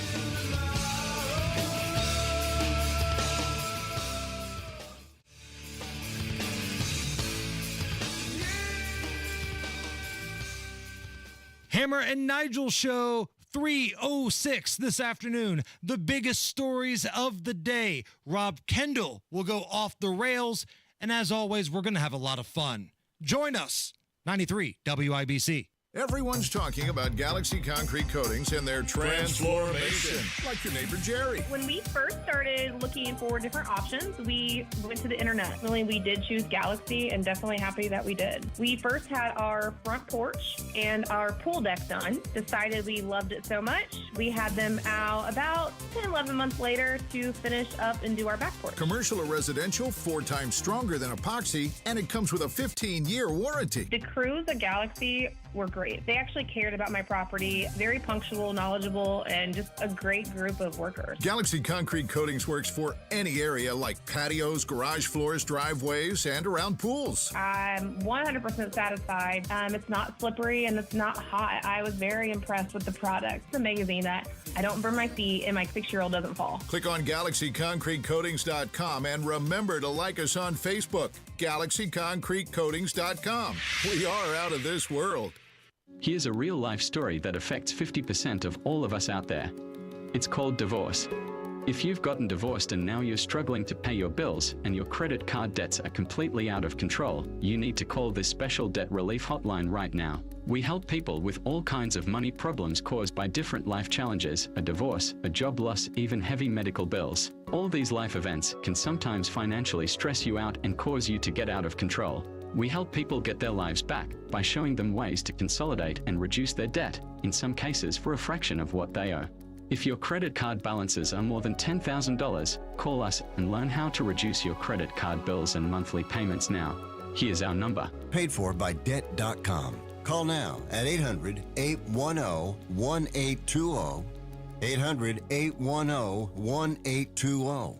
800-810-1820. That's 800-810-1820. Denny Smith for Sundown Gardens. This Saturday is the annual Sundown Gardens Fall Open House. Special open house sales, giveaways, local craft vendors from 11 a.m. to 3 p.m., and the Hamilton County Llamas from 11 a.m. to 1 p.m. And these great specials are in place all week. 30% off herbaceous perennials and 50% off pottery.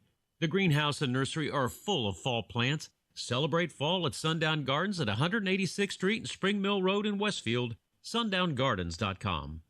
For nearly 2,000 severely injured veterans, everyday life has become filled with barriers. So we build specially adapted homes at Homes for Our Troops.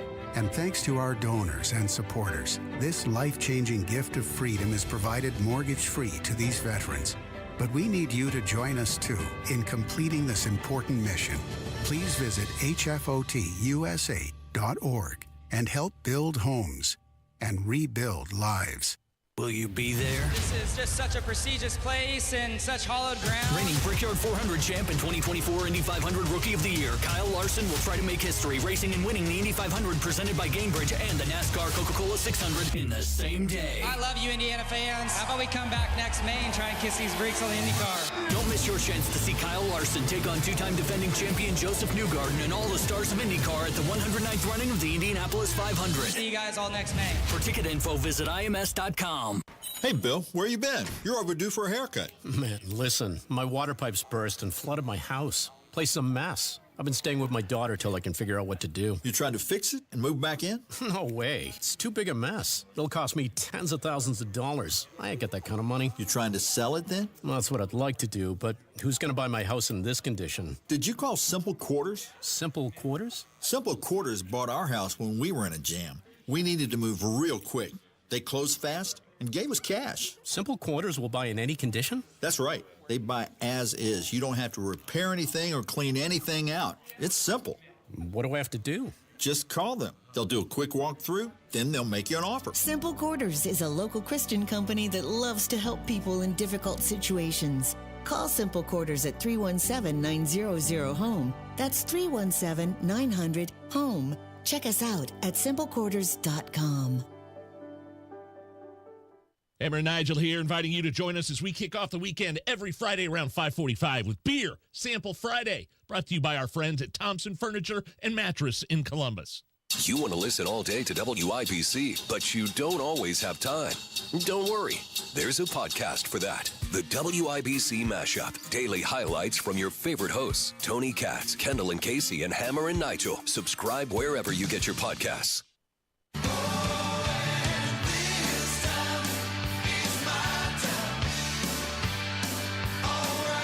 Oh, my goodness, look who it is. What a great way to wrap up the show. You know him as an author, he's a broadcaster, he's a provocateur. He's a general pain in the backside to politicians at large. Abdul Hakim. And he's going to go see the 50th anniversary of Blazing Saddles this weekend. Yes, that's right. 50 years. That is one of your all-time favorite movies. Excuse me while I whip this out. Yeah, so real quick, maybe we'll dive into that real quick before we get to the Rokita stuff. You know what? When I ran for mayor, I was a little go to bed, and I just had to wind down. Like, you know what?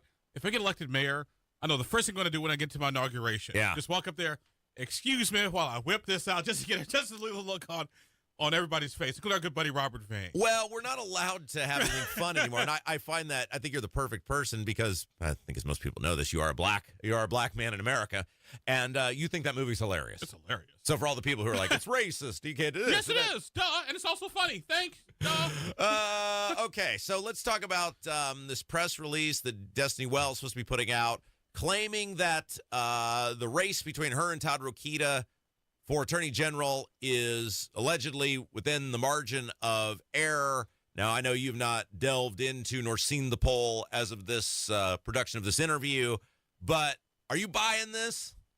It depends on a couple different things. Number one, sort of I would always say with polling is an art and it's also a science. And the science part is, okay, how big was your survey population? You know, what questions did you ask? You know, what was your sample size? You know, did you get the demographic breakdown correctly? You know, northern, central, southern, African American, white, Caucasian, whatever. So there's the science of polling, and then number two, then there's also sort of the art of polling, which is, once again, what's your margin of error? How close is it? Because I would argue that theoretically, if a poll is within the margin of error, statistically it's still tied. So it'll be interesting to see how that's taking place. However, here's where I think it's fascinating. If it's as close as I think it potentially is, like I said, I haven't seen the full results yet, but I will by the end of the day. Todd Rokita is not very liked, and not very likable, and a lot of people can't stand Todd Rokita, which for good reason. So the question is, I don't think if Destiny's support is that much, I don't think it's because it's Destiny. I think it's because she's not Todd. It's ABR, anybody but Rokita. Right.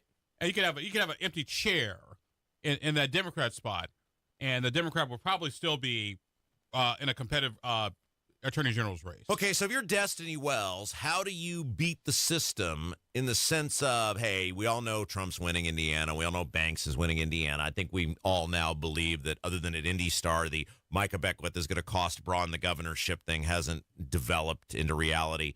How do you beat the system then when everybody else is going to win and probably win comfortably? I think if you're Destiny Wells, what you do is, first of all, if the polling comes back positive, you can use that poll to raise money. And speaking of polls, we'll be starting our own polling. I want to say like next week, and have the results out the week before early voting. The week before early voting begins. So there'll be another poll out there too. But you take your poll, use your poll to raise money, use that money to buy advertising, and I would say you use target digital advertising because television is still number one, but still TV ads they start to run together after a while. So I would say you use that and buy digital media in the Donut County areas. That's where this race is going to be won or lost. Does she, without an infrastructure, let's face it, the Democrats don't have the statewide infrastructure. I mean, their party's largely in shambles. That's why Republicans have super majorities. They have all the statewide offices, 7 of the 9 congressional districts. She have the infrastructure. I mean, let's say she gets some good news. I mean, it could get you money, but she doesn't have, Democrats don't have people out statewide knocking on doors, right? Well, but I think what you can do, though, is you can reach out to those county chair people and those, and counties all over the place. Like, hey, Destiny's got money. She's got the fuel for the car. Now we need the racing team, right? And so you reach out to those county, and you don't need county chairs in every place. You just need them in certain areas. I think that's where you sort of focus your attention. And by the way, this I do know is that Braun is actually worried now. just found out about a couple of minutes ago.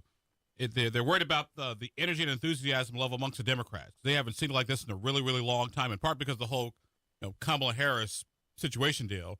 And so they'll still win. They'll still think they'll win, but once again, one of those smaller margins, that we've seen. And then what does that do for those down the ballot races? Well, okay, so that's the thing, right? She can put out whatever polls she wants. She was running against a complete buffoon in 2022.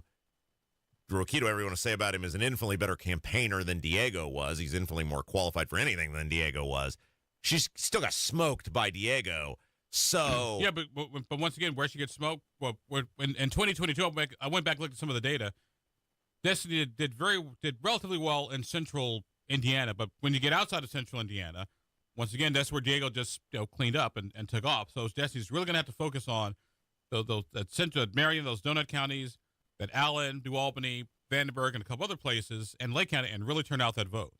Abdul is our guest. We're talking about this poll that apparently Destiny Wells is putting out or has put out, or as the time we're doing this interview, showing her at a close race with Todd Rokita. Rokita's an interesting story, right? Because so much of, I think, people who don't like Rokita are in my camp, which is I like a lot of his politics. I agree with a lot of what he says.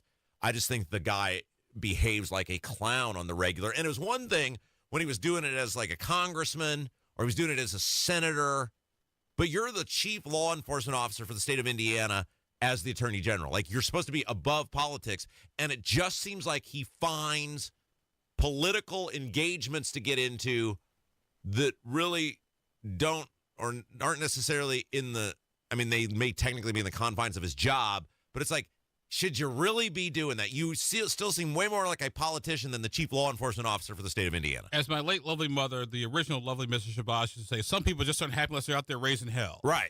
Which is fine as a senator or a congressman or a whatever.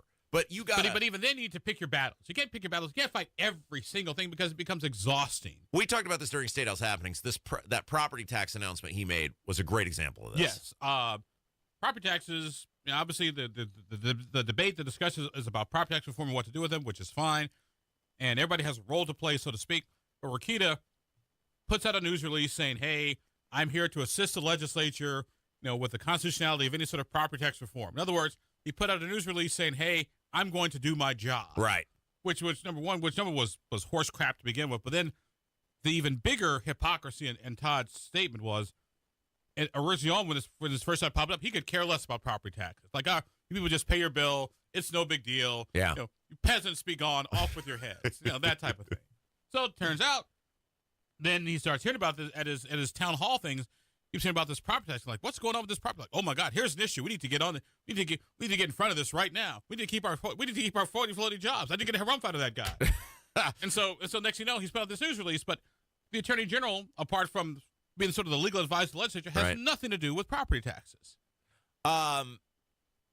Here's the problem with Destiny Wells, right? Is I don't actually think she would be any different. I mean, you look at her, she's just on the other side of the aisle, right? I mean, she puts out political statements all the time about, I mean, there's no chance she would defend Indiana's abortion law. I mean, she's an on-demand abortion maniac, and there's no chance. I mean, your job as the attorney general is, if the state passes a law that says everybody's house is now to be called bananas, then you go to court and defend that law with the vest and vigor and passion of whether you like it or not. Nobody has any belief that she would defend laws that she doesn't agree with because she's a total partisan. But one thing to keep in mind, though, at the end of the day, what is politics? Politics is likability. I agree, but what I'm saying is don't think she would be any different, just on the other side of the aisle. Yeah, but what some people have to make a decision is, particularly those folks who are undecided, is who do you want? You want somebody that you like but don't necessarily agree with, or somebody who you agree with but can't stand? Yeah, I mean, I just saying, like, if a Mark Rutherford were to run for attorney general, or Abdul Hakim Shabazz, I'm not sure I'd want you anywhere near that. There's a lot of things I'd want you near. I'm not sure that's one of them. My point is, though, there's a lot of non-Republicans who you would say, if they were to win that position, Libertarian, Democrat, Independent, you'd say they would do a fine job because they know the role of the position and they would do it well. She is not that. It'll be an interesting contest. All right, what are you doing this weekend? Anything fun? Actually, my sister's funeral this weekend. Oh, I'm sorry to hear that. Yeah, my sister had Lou Gehrig's disease, so finally passed away, is at peace. So we'll be laying my sister to rest on Sunday. All right, find him over at indiepolitics.org. He's the one, the only Abdul-Hakim Shabazz. Thank you, my friend. Thank you. It's Kendall and Casey Show, 93 WIBC. Appreciate you tuning in today. Thanks, Casey. Thanks, Kevin. And most importantly, thank you to you. Without you, there is no stick around. Tony Katz coming up next. Kendall and Casey, 93 WIBC. Sinus pressure, congestion, snoring, being unable to sleep, being unable to breathe. Yep, it's another sinus infection. You've Googled, watched videos, tried over-the-counter sprays, medications, and home remedies, but nothing ever works. There must be some kind of treatment that can help, right? Indianapolis Sinus Center understands how draining it can be when you try treatment after treatment without any relief. That's why they've been serving and treating the community for over 50 years. Indianapolis Sinus Center has performed thousands of procedures and helped thousands of patients find lasting relief they didn't know was possible. Patients like you. If you've had enough of sinus pain, pressure, and congestion,